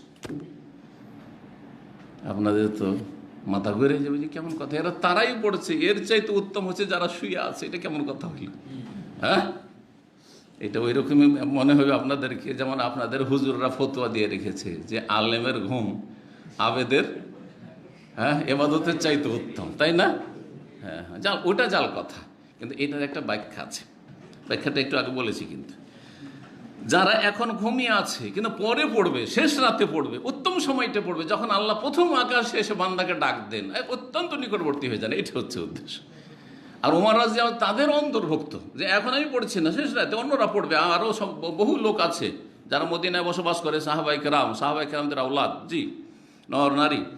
বলছেন যারা ঘুমিয়ে আছে এখন তারা বেশি উত্তম, মিনাল্লাতি ইয়াকুমুন, ওদের তুলনায় যারা এখন কিয়াম করছে, তারাবি পড়ছে। ইউরিদুনা উদ্দেশ্য ব্যাখ্যা করিয়ে দিয়েছেন। হ্যাঁ, হাদিসের কোন বর্ণনাকারী উদ্দেশ্য ওমর রাদিয়াল্লাহু তাআলা, যে যারা শেষ রাতে পড়বে, এখন ঘুমিয়ে আছে কিন্তু শেষ রাতে তারা পড়বে। ওয়া কানান নাসু ইয়াকুমুনা আউয়ালাহ, আর মানুষের অভ্যাস ছিল যারা তারাই পড়তো, তারা এশা পরে প্রথম রাতেই পড়ে নিত। যারা জামাত সহকারে তারাই পড়তো, সেই জামাতটা কখন হইতো? প্রথম রাতে হয়ে যেত। তাহলে ওমর রাদিয়াল্লাহু তাআলার জামানা থেকেই চলে আসছে তারাবি এশা পরেই শুরু করা। কিন্তু এশা পরে শুরু করার মানে এই নয় যে ভাববেন যে 1 ঘন্টা আধা ঘন্টাতে শেষ হয়ে যেত, বা 1.5 ঘন্টা 2 ঘন্টা শেষ হতো। দীর্ঘক্ষণ ধরে তারা পড়তেন, কয়েক ঘন্টা পড়তেন। কিন্তু তারপরে যদি রাত্রে ধরেন 9টায় শুরু হয় আর 3 ঘন্টা 4 ঘন্টা পরে, তো 12টা 1টায় শেষ, 12টা 1টায় শেষ হয়ে গেল। পক্ষান্তরে যারা রাত 12টার দিকে শুরু করলো, তারা একবারে ফজর সাহারি পর্যন্ত চালাইলো, তারপরে সোহর করতে গেল, এটা বেশি উত্তম। এই কথা বলতে চাইছেন ওমর রাদিয়াল্লাহু তাআলা আনহু। জি, ওয়া কানান নাসু ইয়াকুমুন আউয়ালা, সেই যুগে লোকেরা যখন প্রথম তারাবি জামাত সহকারে শুরু করেছিল, প্রথম রাতে তারা কিয়াম করতো, তারাবি পড়তো। এখন এই যে নেমাল বেদাতু হাজি, এই বেদাতটি কতই না চমৎকার বললেন। এইটা হচ্ছে বেদাতীদের দলিল যে বেদাত 2 ভাগে বিভক্ত, বেদাতে হাসানা আর বেদাতে সাইয়্যা। নেমাতিল বেদাত, কত ভালো বেদাত, মানে বেদাতে হাসানা, আর খারাপ বেদাত, বোঝা গেছে। এই ভাগ করার মাধ্যমে হয়েছে কি, যে ফিরকাগুলি বেদাতীদের যেই বেদাতগুলি করে সেগুলি হচ্ছে হাসানা, সুতরাং সাইয়্যা বলে কোনো কিছু নেই। যেটা চরমনাদের কাছে বেদাতে সাইয়্যা, আর সেটা সারসিনার কাছে বেদাতে হাসানা, কথা বোঝা গেছে না? যেটা দেওবন্দীদের কাছে বেদাতে হাসানা, সেটা বেরেলভিদের বেদাতে সাইয়্যা, সেটা বেরেলভিদের কাছে বেদাতে হাসানা। সেটা দেওবন্দীদের কাছে মাজারে চাদর চড়ানো, মাজারে ফুল দেওয়া আর মাজার পাকা করা যে বেদাত, সেটা হচ্ছে বেরেলভিদের কাছে, ফুলতুলির কাছে, আটরসিদের কাছে, ওইটা হচ্ছে সবের কাজ, জান্নাতে যাওয়ার কাজ। তাহলে আর কোনো বেদাত দুনিয়াতে বাকি থাকলো? মিলাদিরা 2 ভাগে বিভক্ত, যারা মিলাদ করে 2 ভাগে বিভক্ত। যারা মিলাদ করা জায়েজ বলে কিন্তু কিয়াম করা জায়েজ বলে না, এটা একটা ফিরকা আছে। হ্যাঁ, কিন্তু বেদাত দুটাই, ঠিক না? যারা মিলাদ করে কিন্তু কিয়াম না জায়েজ বলে, যে মিলাদ করা হচ্ছে বেদাতে হাসানা আর কিয়াম করা হচ্ছে বেদাতে সাইয়্যা। কিন্তু যারা মিলাদ কিয়াম দুটাই করে তারা বললে যে দুটোই হচ্ছে হাসানা। তাহলে এমন কোনো বেদাত দুনিয়াতে থাকলো খারাপ বেদাত? খারাপ বেদাত বলে কিছু নেই। তাহলে এবার বোঝা গেছে না? তো এই ওমর রাদিয়াল্লাহু একটা কথা দলিল হবে না, নবী সাল্লাল্লাহু আলাইহি সাল্লামের বহু হাদিস দলিল হবে। কোনটা দলিল হবে? নবী সাল্লাল্লাহু আলাইহি সাল্লাম। নবী সাল্লাম কি বলেছেন? সুন্নতি খুতবা, যেটা প্রতিটি খুতবায় পড়তেন, যে কোনো প্রয়োজনে পড়তেন, খালি জুমার ঈদে নয়, হ্যাঁ, আর বক্তব্যের সময় নয়, যে কোনো একটা আলোচনা শুরু করলে, যখন একটা কথা বলতে শুরু করলেন, একটা বিষয় 2-4-5 মিনিটে, তখন কি করতেন? খুতবাতুল হাজা পড়তেন। কি বলতেন তাতে? ফাইনা খায়রাল হাদিস কিতাবুল্লাহ ওয়া খায়রাল হাদি হাদি মুহাম্মাদ সাল্লাল্লাহু আলাইহি ওয়াসাল্লাম ওয়া শাররাল উমুরি মুহদাসাতুহা কুল্লু মুহদাসাতিন ওয়া কুল্লু, প্রত্যেক নতুন কাজ যেটা ধর্মীয় বিষয় করা হয় সেটা হচ্ছে বিদআত। তাহলে কুল্লা সব, ওয়া কুল্লু বিদআতিন, আর প্রত্যেক বিদআত হচ্ছে গুমরাহি, প্রত্যেক বেদাত গুমরাহি। এ কথা বলছেন না যে কিছু বিদআত হচ্ছে গুমরাহি আর কিছু বিদআত হচ্ছে সবের কাজ হাসানা, বলেছেন? এমন করে দলিল আছে? আরো আবু দাউদের হাদিস, যেটা ওই যে আলাইকুম বিসুন্নতি ওয়া সুন্নাতুল খুলাফায়ে রাশিদিনের হাদিস, তাতে কি রয়েছে? ওয়া ইয়াকুম মুহদাসাতিল উমুর, তোমরা নিজেদেরকে সাবধান সাবধান দূরে রাখবে নতুন নতুন কাজ থেকে। ফাইন্না কুল্লা মুহদাসাতিন বিদআহ, কারণ প্রত্যেক নব আবিষ্কৃত কাজ যেটা ধর্মীয় বিষয় হয়ে থাকে, করে থাকে, সেটি হচ্ছে বিদআহ। ওয়া কুল্লু বিদআতিন দালালা, প্রত্যেক বেদাত গুমরাহি। আর কি নেবেন? তাহলে বেদাতের কোনো ভাগ নেই। তবে খোলাফায়ে রাশেদিনের যুগে যেগুলো নতুন কোনো কাজ শুরু হয়েছে সেগুলি বেদাত নয়, সেগুলি হচ্ছে সুন্নাত। তো ওমর রাদিয়াল্লাহু তাআলা সুন্নাত না বলে বলতেন যে নেমাস সুন্নাতু হাযিহি, নেমাতিস সুন্নাতু হাযিহি বললেন না কেন? নেমাতুল বিদআ কেন বললেন? এটি উলামায়ে কেরামরা তার উত্তর দিয়েছেন যে বিদআতের একটা শাব্দিক অর্থ রয়েছে, লুগাবি অর্থ, আবিধানিক অর্থ রয়েছে, আর একটি হচ্ছে পারিভাষিক অর্থ। তো শাব্দিক অর্থে বলেছেন বেদাত মানে কি? নব আবিষ্কৃত, নতুন যেটা তরিকা বা নতুন কিছু একটা, নতুন কিছু যদি একটা হয় সেটার নাম কি? বেদাত।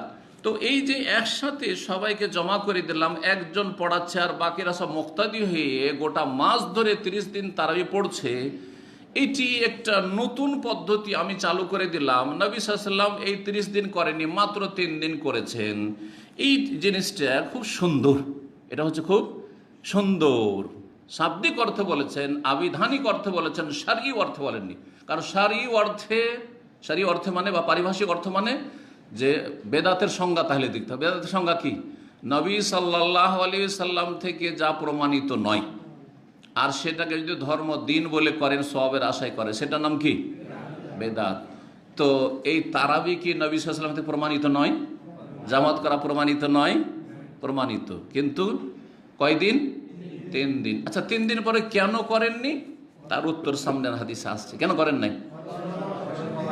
একটা বাধা ছিল, বাধার জন্য। ওই বাধাটা যদি না থাকতো তাহলে তিনি এত আল্লাহ পছন্দ করে, নবী পছন্দ করবেন না। আরে বলছেন যে আল্লাহকে এত ভালো লেগেছে, আল্লাহ এত পছন্দ করেছে, আমাকে ভয় লাগছে যে আল্লাহ ফরজ করে দেবেন। তাহলে আল্লাহ যেই কাজটিকে এত পছন্দ করেছে, রাসূলুল্লাহ পছন্দ করেন না? অবশ্যই পছন্দ করেছে। তারপরও কন্টিনিউ জামাত করলেন না কেন? চতুর্থ দিন আর আসলেন না কেন? বাধা। বলবেন যে বাধাটা কি? যদি ফরজ হয়ে যায়, আল্লাহকে এত ভালো লেগেছে, তাহলে কয়জন এটা আদায় করবে? দেখছেন, ফরজ আদায় কর 17 রাকাত। আমরা এত ডিসকাউন্ট করতে করতে বেদাতীদের কাছে বদনাম যে এরা শুধু নামাজ চুরি করে। 17 পড়লে জান্নাত, বলছি না, সর্বনিম্ন জান্নাতি। অন্তত ফেঁসে যাবেন না, বেনামাজি হিসাবে ফেঁসে যাবেন না। 17 রাকাত যদি আদায় করে দেন তো বেনামাজি যে আসামির কার্ড করা যায় ওখানে যেতে হবে না। হ্যাঁ, নম্বর কম হবে। 33 মার্কা ছাত্র, হ্যাঁ, মাদ্রাসা স্কুলে যেটা গড়া পচা ছাত্র পড়ে, তারা 33-34 পেলে যে কি খুশি। আজ পাশ করে নিয়েছি, আজকে পাশ করে নিয়েছি। আমাদের সাথে পড়েছে, অনেকে পড়েছে।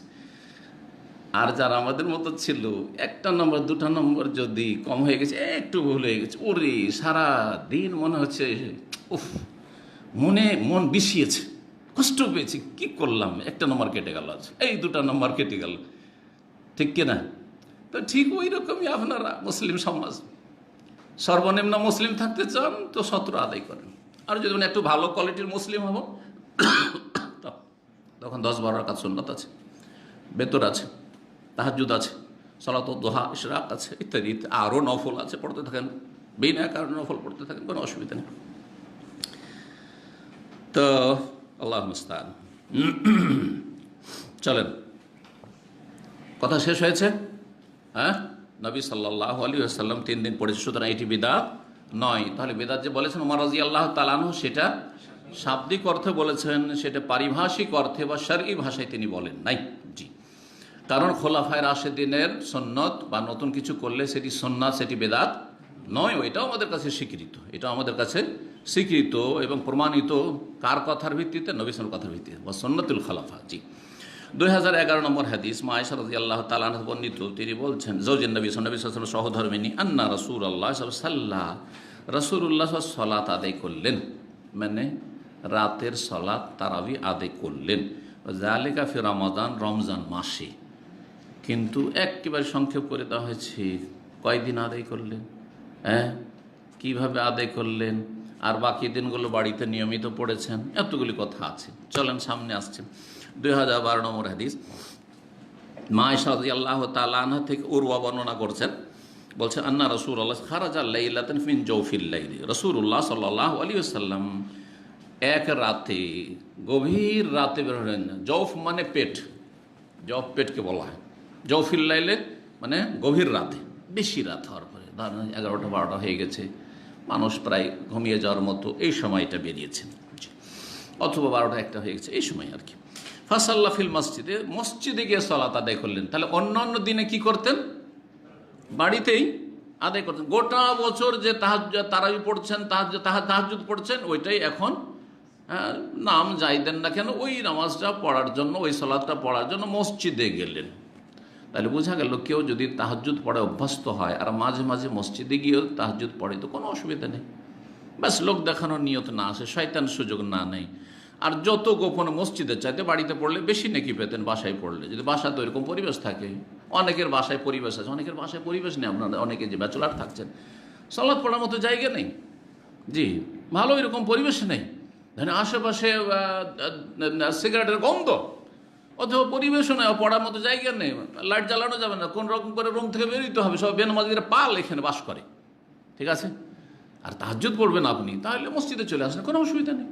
আপনার নিয়ত ভালো যে আমি ভালো করে, ভালো পরিবেশে আমি তাহাজ্জুদটা পড়বো, কিন্তু বাড়িতে ভালো পরিবেশ আছে, মাশাআল্লাহ, বাড়ি আপনার নির্জনে রুম আছে, সেখানে যেভাবে ইবাদতবন্দি করে মানুষের সামনে এসে করবেন, আরও 2-4 জন হয়তো আছে, মসজিদ আছে, আর আপনি তাহাজ্জুদ পড়ছেন, যদিও জায়েজ, কিন্তু এটা অত উত্তম নয়, যত উত্তম নির্জনে সুন্নত নফল বা তাহাজ্জুদ পড়লেন।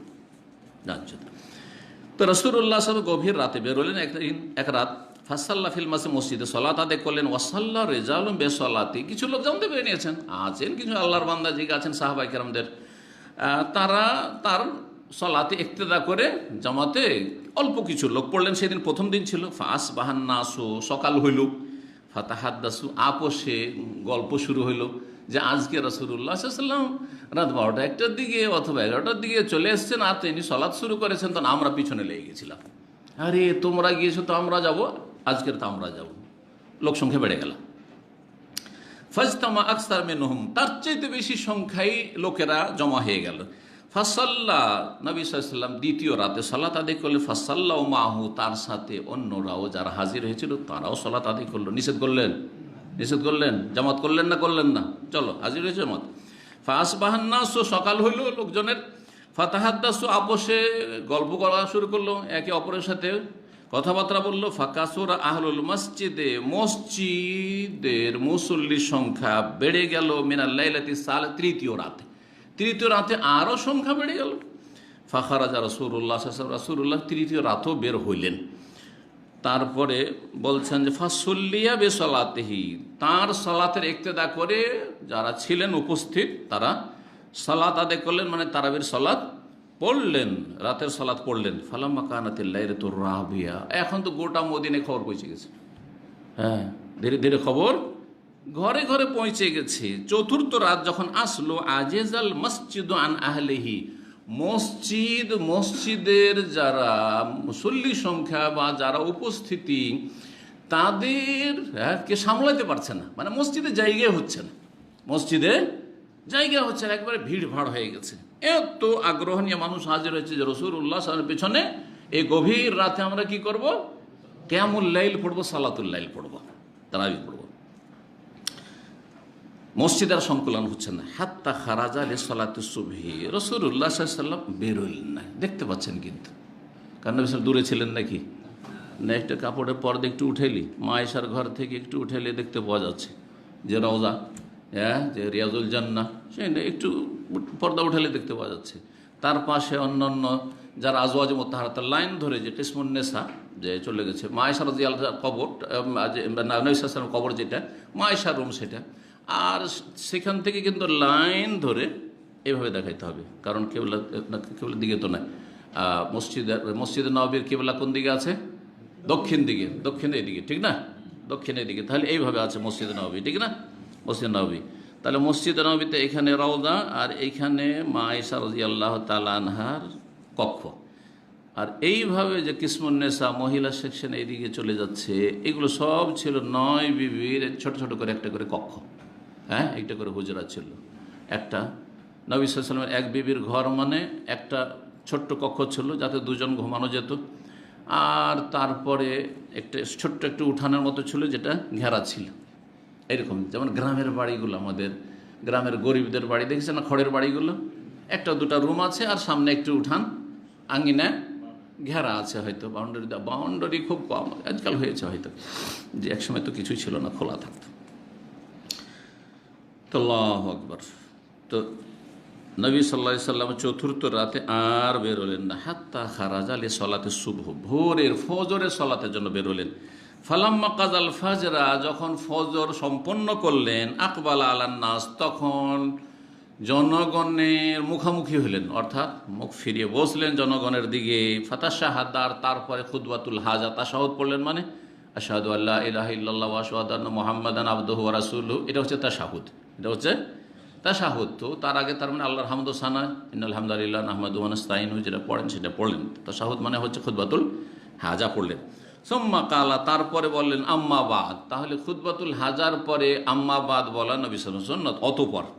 অতঃপর, যেমন আমরা নিজের ভাষাতে বললেন, একটা ভূমিকা বললাম, তারপর অতঃপর বা তারপরে, জি, ইত্যাদি।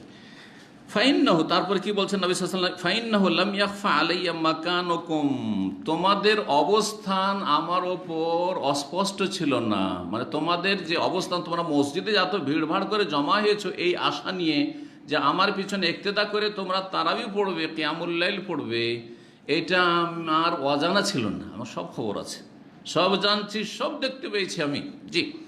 ওয়ালাকিন্নী খাশিতু, কেন আমি বেরিয়ে আসেনি, সারা রাত তোমরা অপেক্ষা করলে, তারপরে চলে গেলে শহরের সময়, কেন আসলাম না, আমি ভয় করেছিলাম, আশঙ্কা করছিলাম, আনতুফরাজা আলাইকুম, তোমাদের ওপর এই সালাত তারাবি ফরজ না হয়ে যায়, ফরজ করে না দেওয়া হয়। ফাতাজেজু আনহা, তখন তোমরা অপারগ হয়ে পড়বে, তখন তোমার কি হয়ে যাবে, অপারগ হয়ে পারবে না।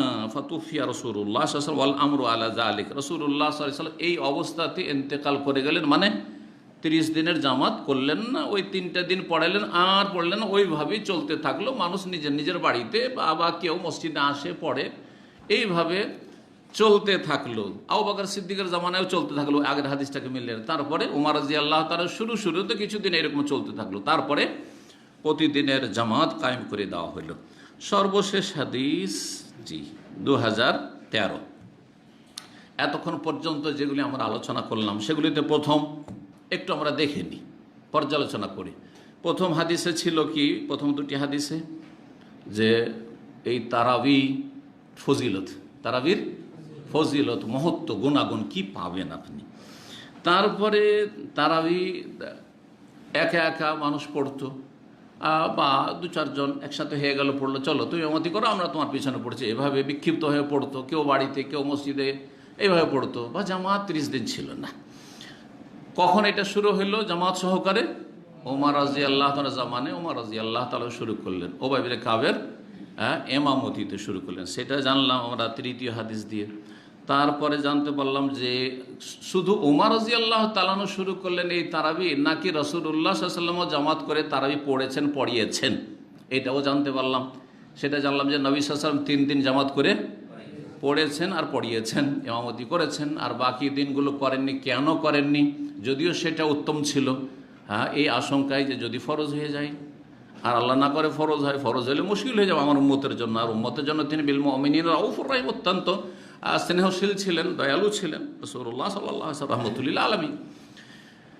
তারপরে এখন বাকি থেকে যে আচ্ছা তারাবি তো জানলাম, তারাবির প্রেক্ষাপট জানলাম, ইতিহাস জানলাম, সব কিছু জানলাম, আর তারপর এই তারাবির রাকাত সংখ্যা কত?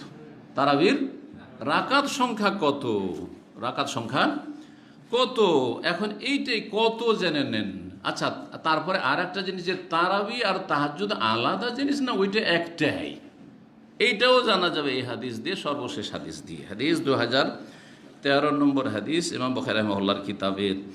আবু সালামা বিন আব্দুর রহমান, প্রখ্যাত তাবী ফকিহ, তিনি বলছেন যে আন্নাহু সালা আয়েশাতা, তিনি জিজ্ঞাসা করেছেন মা আয়েশা রাদিয়াল্লাহু তাআলা আনহাকে। কি জিজ্ঞেস করছেন? কাইফা কানাত সলাতু রাসূলিল্লাহ সাল্লাল্লাহু আলাইহি ওয়াসাল্লাম ফি রমাদান, রাসূলুল্লাহ রমজান মাসের বিশেষ সলাতটা কেমন ছিল? বিশেষ সলাত কেমন ছিল? কোন সলাত? রমজান মাসের সলাত, মানে বাকি সলাতগুলো তো সারা বছর আছে। ফরজ সালাত সারা বছর আছে, সুন্নাতে রাতেবা সারা বছর আছে, হ্যাঁ, বেতর সারা বছর আছে, আছে না? নেই? ইশরাক দোহা সারা বছর আছে, সবই তো সারা বছর আছে। তাহলে কোন নামাজটি এমন নামাজ, এমন সলাত যেটি রমজানের সাথে সম্পৃক্ত? সেটা হচ্ছে রমজান মাসের কিয়াম। তো রমজান মাস সম্পর্কে জিজ্ঞাসা করা হচ্ছে, ঠিক না? নাকি তাহাজ্জুদ সম্পর্কে জিজ্ঞাসা করা হচ্ছে? তাহাজ্জুদ সম্পর্কে জিজ্ঞাসা করেছেন, কারণ হানাফিরা বলছেন না, এটা তাহাজ্জুদ, এই হাদিসটা হচ্ছে ইমাম বুখারীর তাহাজ্জুদ। আচ্ছা, ইমাম বুখারী এটাকে তাহাজ্জুদ বুঝেছেন না তারাবি বুঝেছেন? তারাবি বুঝেছেন না তাহাজ্জুদ বুঝেছেন? এটা আর একটা খণ্ডন হানাফিদের। দেখেন, ইমাম বুখারী যদি এটাকে তাহাজ্জুদ বুঝতেন তো তাহাজ্জুদের অধ্যায় নিয়ে আসতেন। কিসের অধ্যায় নিয়ে এসছেন? কিতাবু সলাতি তারাবি, এই পর্ব হচ্ছে তারাবির সালাতের। আর সর্বশেষ হাদিস হচ্ছে যে 11-র বেশি কখনো পড়েননি নবী সাল্লাল্লাহু আলাইহি ওয়াসাল্লাম। তাহলে ইমাম বুখারী কি বোঝাতে চাইছেন?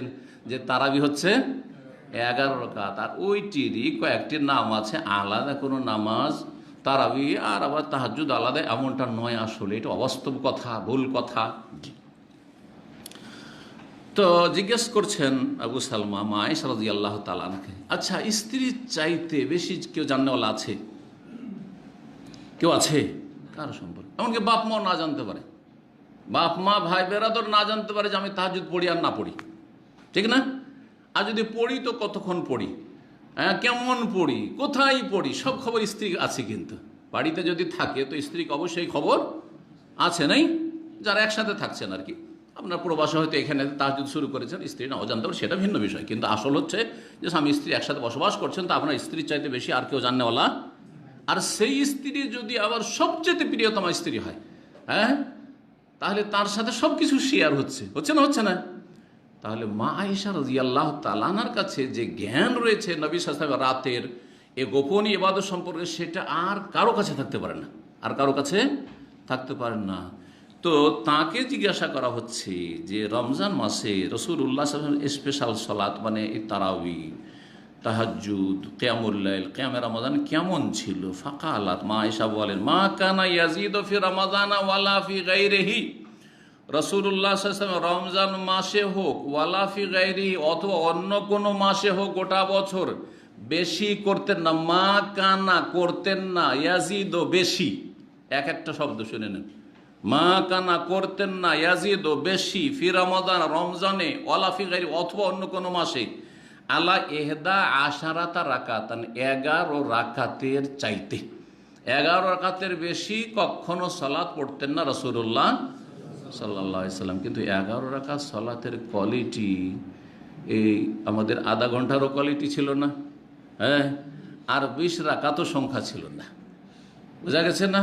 এই কোয়ালিটিও ছিল না আর এই কোয়ান্টিটিও ছিল না।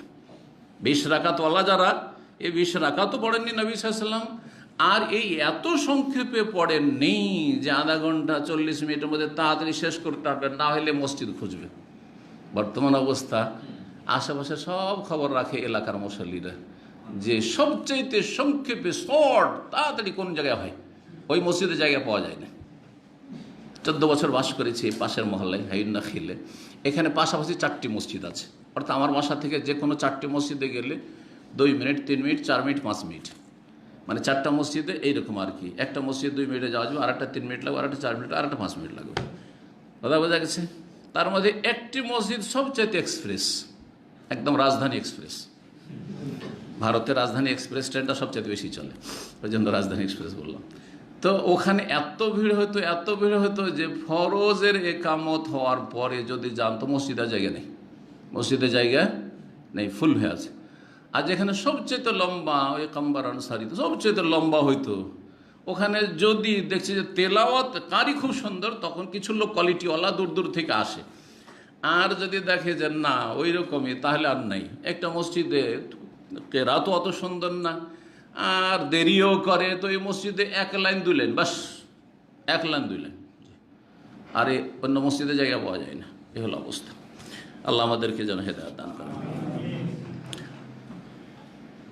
11 রাকাত বেশি পড়তেন না রাসূলুল্লাহ গোটা বছর। তাহলে রাকাত সংখ্যা কত ছিল তারাবির? 11।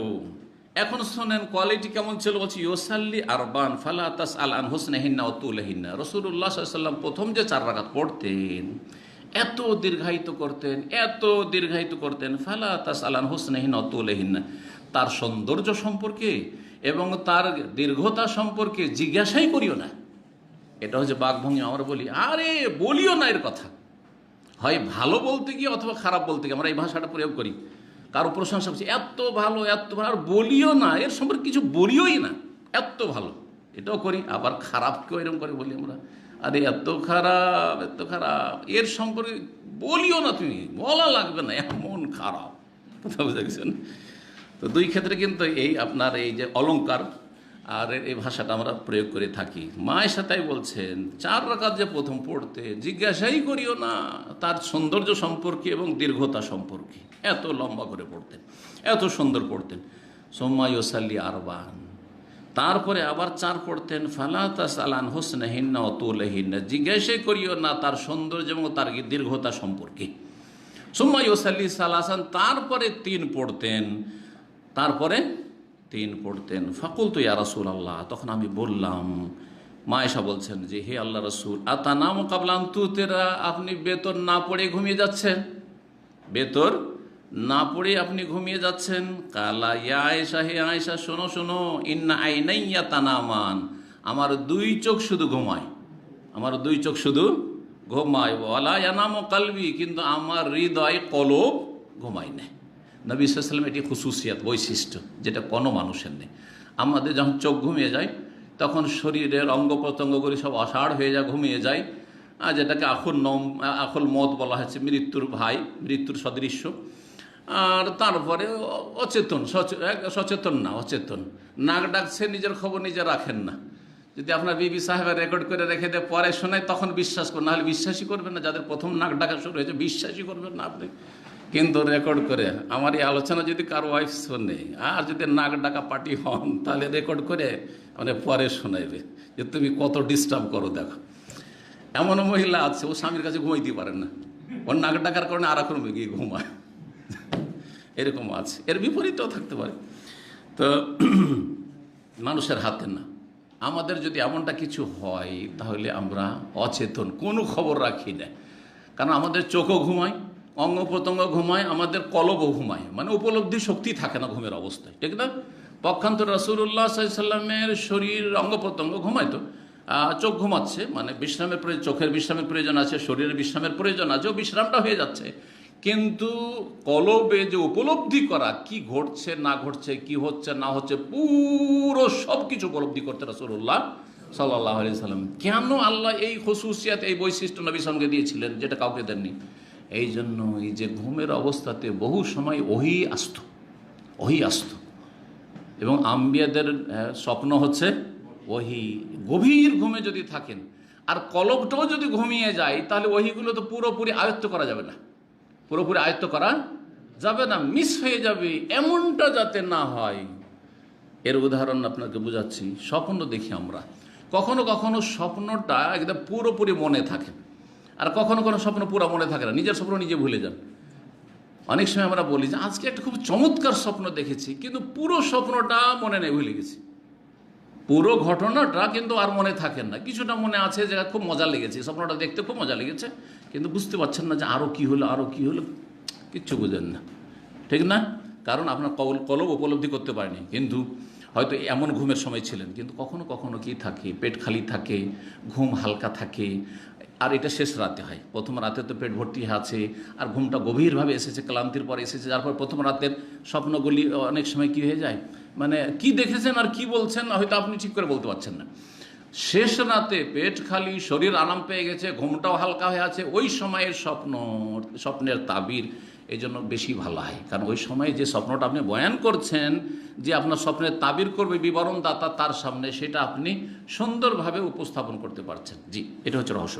তো যাই হোক, আসল কথার দিকে ফিরে আসি। নবী সাল্লাল্লাহু আলাইহি ওয়াসাল্লাম বেতর রেখে দিতেন, এইটাই হচ্ছে সুন্নাত। যেই ব্যক্তি নিশ্চিত যে আমি উঠবো, বদ্ধপরিকর যে আমি তাহাজ্জুদ পড়তে উঠবো, সেই ব্যক্তি কি করবে, বেতর রেখে দেবে, এটি হচ্ছে উত্তম। কিন্তু কেউ যদি দেখে যে না আমি বেশিরভাগই উঠতে পারি না, তাহলে বেতর রাখা ঠিক নয়, বেতরটা পড়ে নেবে, তারপরে শুয়ে যাবে।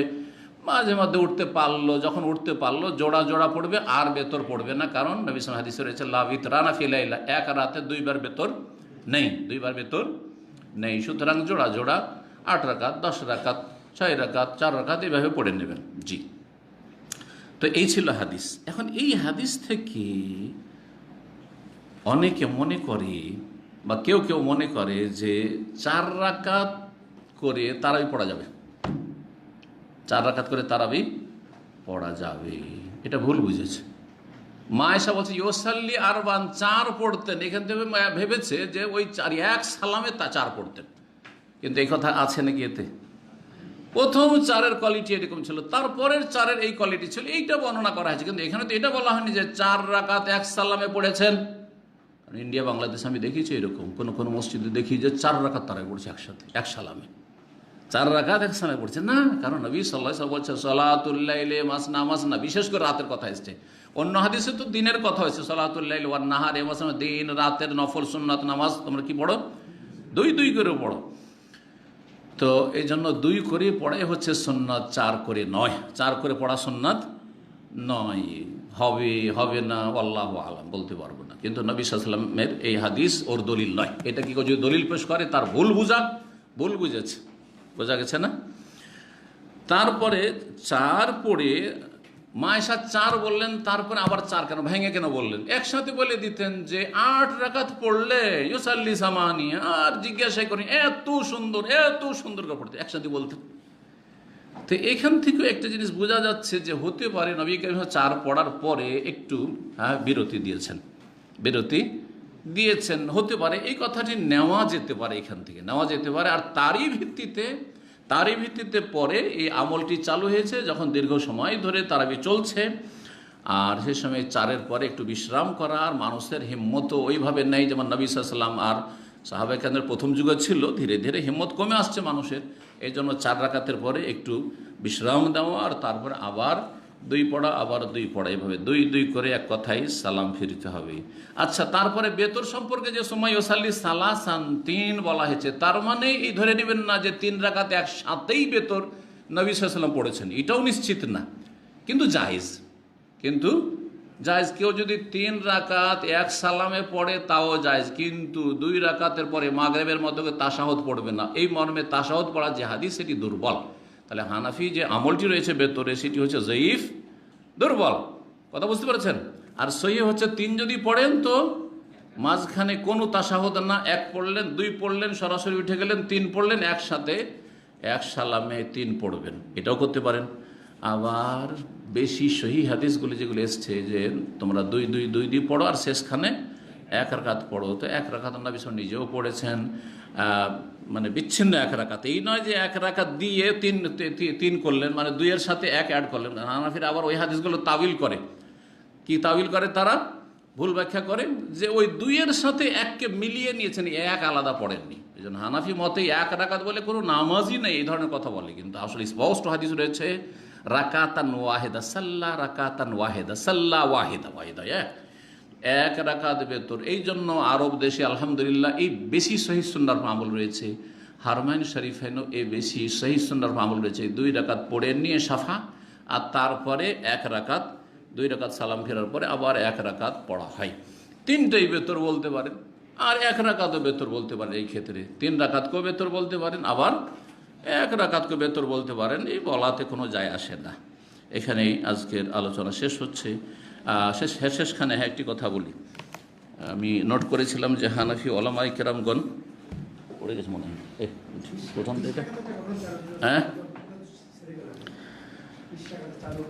হ্যাঁ, আর একটি কথা, জরুরি কথা থেকে গেছে, বলা জরুরি। সেটা হচ্ছে যে ওমর রাদিয়াল্লাহু তাআলা আনহু যে উবাই ইবনে কাবের ইমামতিতে তারাবি বা জামাত শুরু করলেন 30 দিন, তখন রাকাত সংখ্যা কত ছিল?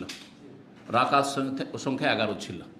সহিহ হাদিস মুয়াত্তা মালিক রয়েছে, আমারা ওমর ইবনুল খাত্তাব রাদিয়াল্লাহু আনহু উবাই ইবনে কাবিন ওয়া তামিম আনিদ-দারি আইয়ুসাল্লিয়া বিন নাসে 11 রাকাতান।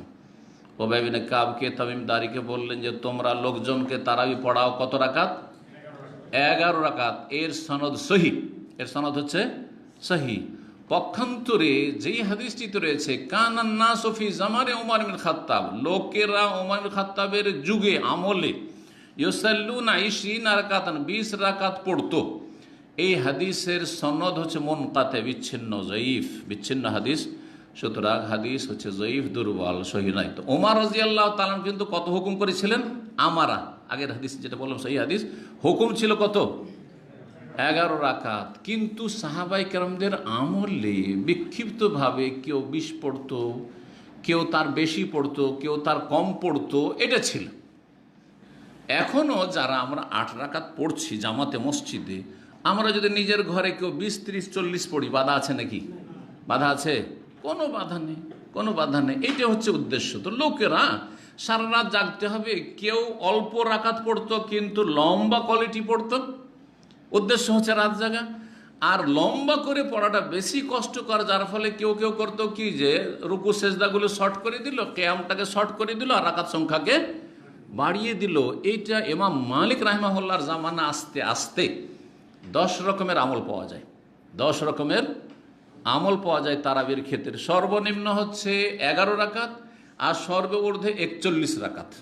41 রাকাত ইমাম মালিক রাহিমাহুল্লাহর আমলে প্রমাণিত এটি, যে সেই যুগে ইমাম মালিকের জামানা মানে তাবাতাবিনের জামানা, তাবাতাবিনদের জামানায় সেই যুগে মদিনার লোকেরা 41 পড়ত। মদিনার লোকেরা কি করতো? কারণ রাকাত সংখ্যা বাড়ানো জায়েজ। যদি 100 পড়ে তো জায়েজ না, 101ও যদি কেউ পড়ে জায়েজ না। 100 পড়লো, তারপরে 1 রাকাত বেতর পড়ে নিল। কোনোদিন 80 পড়লো, দিয়ে 1 রাকাত বেতর পড়ে, জায়েজ কিনা? ওই রকমই তো সর্বঊর্ধ্বে 41-এর আমল পাওয়া যায় 10 রকমের আমলের মধ্যে। আর কখনো কখনো 37 পড়তো, 35 পড়তো, 33 পড়তো, 31 পড়তো, 25 পড়তো, 23 পড়তো, 21 পড়তো, 11ও পড়তো, আবার 13ও পড়তো। এতগুলি আমল আছে, এতগুলি প্রায় আমল আছে, আর সবগুলি জায়েজ। কিন্তু সুন্নাত হচ্ছে, সুন্নাত সংখ্যার দিক থেকে সুন্নাত হচ্ছে 11, আর কোয়ালিটির দিক থেকে সুন্নাত হচ্ছে দীর্ঘায়িত করা, লম্বা করে সুন্দর করে সালাত আদায় করা এবং দীর্ঘ সময় ধরে তেলাওয়াত করা, তেলাওয়াত শোনা।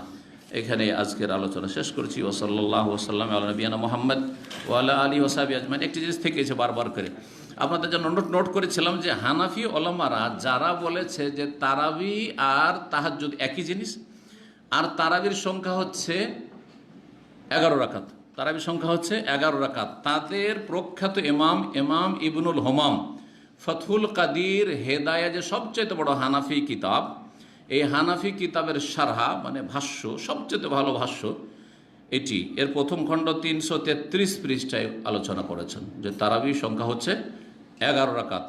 ইমাম জাইলাই মিসর বা সুডানের ইমাম ছিলেন উনি, কিন্তু হানাফি মজহাবের। তার কিতাব রয়েছে নাসবুর রায়া ফি তাখরিজে হাদিসিল হেদায়ার যে হাদিসগুলি রয়েছে সেগুলির তিনি তাখরিজ করেছেন তার 493 পৃষ্ঠায়। এই কিতাব আমার কাছে আছে এক খণ্ডে, আমাদের হাদিস ফ্যাকাল্টিতে এই কিতাবটি দিয়েছিল, কারণ হাদিসের সাথে সম্পৃক্ত যেহেতু হাদিসের তাখরিজ। 493 পৃষ্ঠায় তিনিও বলেছেন যে তারাবি হচ্ছে 11 রাকাত। ইমাম বদরুদ্দিন আইনি উমদাতুল কারি, সহিহ বুখারীর প্রসিদ্ধ ভাষ্য হানাফিদের কাছে, সবচেয়ে ভালো ভাষ্য হানাফিদের কাছে হচ্ছে উমদাতুল কারি ইমাম আইনির। আর হাফেজ ইবনে হাজার রহমতুল্লাহ যেহেতু শাফি মাসলাকের ছিলেন, সেজন্য সেটাকে তারা প্রাধান্য দেয় না, কিন্তু আগে ফতুল বারি লেখা হয়েছে, ফতুল বারি সবচেয়ে ভালো সারা। তো তার পঞ্চম খণ্ড 359 পৃষ্ঠায় হানাফি ইমাম মুহাদ্দিস ইমাম আইনি তিনি 11 রাকাতকে সুন্নাত বলেছেন, এবং তারাবি তাহাজ্জুদ একই জিনিস। ইমাম সিন্ধি, মোহাম্মদ হায়াত সিন্ধি, তিনি তিরমিজির সারা, তিরমিজির ভাষ্য করেছেন, আবু দাউদ ভাষ্য করেছেন, ইবনে মাজার ভাষ্য করেছেন, নাসাইর ভাষ্য করেছেন। নাসাইর ভাষ্যটা টিকাটা আমাদের দেশে দেওবন্দ থেকে ছাপে বা পাকিস্তান থেকে ছাপে পাওয়া যাবে এটা। তো ইমাম সিন্ধি তিনি প্রথম খণ্ড তার এই যে তিরমিজির ভাষ্য তাতে 423 পৃষ্ঠা, প্রথম খণ্ড 423 পৃষ্ঠা, তাতেও তিনি তারাবি সংখ্যা 11 রাকাত বলেছেন। হানাফিদের ইবনে তাইমিয়া, ইমাম ইবনে তাইমিয়া যেমন অন্যদের কাছে মুজাদ্দিদ এবং বড়ই মানে অসাধারণ অলৌকিক স্মৃতিশক্তির মালিক, যিনি আল্লাহ পাক রব্বুল আলামিন তাকে অসাধারণ স্মৃতিশক্তি দিয়েছিলেন। কোনো কথা শুনলে ভাষা বুঝেন না, মুখস্থ এখানে রেকর্ড হয়ে গেছে। এইরকম সে ইবনে তাইমিয়া রাহিমাহুল্লাহ, ইবনে তাইমিয়ার জীবনীতে রয়েছে। ঝগড়া করছে দুইজনে, আর ঝগড়াটা তিনি শুনছে, তার জীবনে এই ঘটনা বর্ণনা করা হয়েছে। কিছু বুঝেন না, ভাষা বুঝেন না, মানে আরবি ছাড়া অন্য ভাষায়, হয়তো ল্যাটিন ভাষায় কোনো ভাষায় ঝগড়া চলছে। যা শুনেছেন, ছোট ছেলে তখন নাবালক অবস্থায়, কিন্তু ঝগড়াটা দেখেছে। তো বলছে যে এরা কি নিয়ে ঝগড়া করছিল, বলছে যে আমি তো বুঝতে পারিনি তাদের কথা, কিন্তু আমি সম্মুখস্থ রেখেছি, বলে দিতে পারবো। আল্লাহ। তো হানাফিরা ওইরকম মাওলানা আনোয়ার শাহ কাশ্মীরিকে বলে তারা, উনি খুব স্মৃতিশক্তির অধিকারী ছিলেন এবং বড় দেওবন্দি মহাদ্দেশ। আনোয়ার শাহ কাশ্মীরের বংশধর এখনও এতে পাকিস্তানে অনেক আছে, আলেম ওলামা আছে। তার তিরমিজির ভাষ্য রয়েছে আল আরফুসাজি, তাতেও তিনি তারাবি 11 রাকাত বলেছেন। তারপরে মৌলানা মোহাম্মদ জাকারিয়া কান্দলবি, চিনেন কে? উনি তবলিগ জামাতের আধ্যাত্মিক ইমাম এবং তিনি তবলিগ জামাতের একমাত্র লেখক, তবলিগে নেশাব ফাজাইল আমলের লেখক কে? মৌলানা জাকারিয়া। আর মৌলানা ইলিয়াস যিনি তবলিগ জামাতের প্রতিষ্ঠাতা, তার জামাতা। তো মৌলানা জাকারিয়া সাহেব তিনি প্রথম খণ্ড 397 পৃষ্ঠা আউজাজুল মাসালিক। মৌলানা জাকারিয়া সাহেব যদি সুফি না হইতেন, মৌলানা জাকারিয়া যদি সুফি না হইতেন আর তবলিগ নেশাবে এইসব যদি জগা খিচুড়ি না জমা করতেন, তো তিনি একজন মুহাদ্দিসও ছিলেন। তার হাদিসের খেদমত আছে। তিনি মুয়াত্তা মালিকের একটি মানে বিস্তারিত বিশদ সারহা লিখেছেন, যে কিতাবের নাম হচ্ছে আউজাজুল মাসালিক। এই আউজাজুল মাসালিক কয়েক খণ্ডে রয়েছে। প্রথম খণ্ড 397 পৃষ্ঠায় তিনিও স্বীকার করেছেন এই তবলিগি ইমাম যে তারাবি সংখ্যা 11 রাকাত, এবং তারাবি তাহাজ্জুদ একই জিনিস, আসলে আলাদা জিনিস নয়। তারপরে যদি গোড়ামি করেন তো আল্লাহ ছাড়া আর কেউ হেদায়েত করনেওয়ালা নেই। আল্লাহ যেন বুঝার তৌফিক দান করেন। সুবহান রাব্বিকা রাব্বিল ইজ্জাতি আম্মা ইয়াসিফুন ওয়া সালামুন আলাল মুরসালিন ওয়া আলহামদুলিল্লাহি রাব্বিল আলামিন।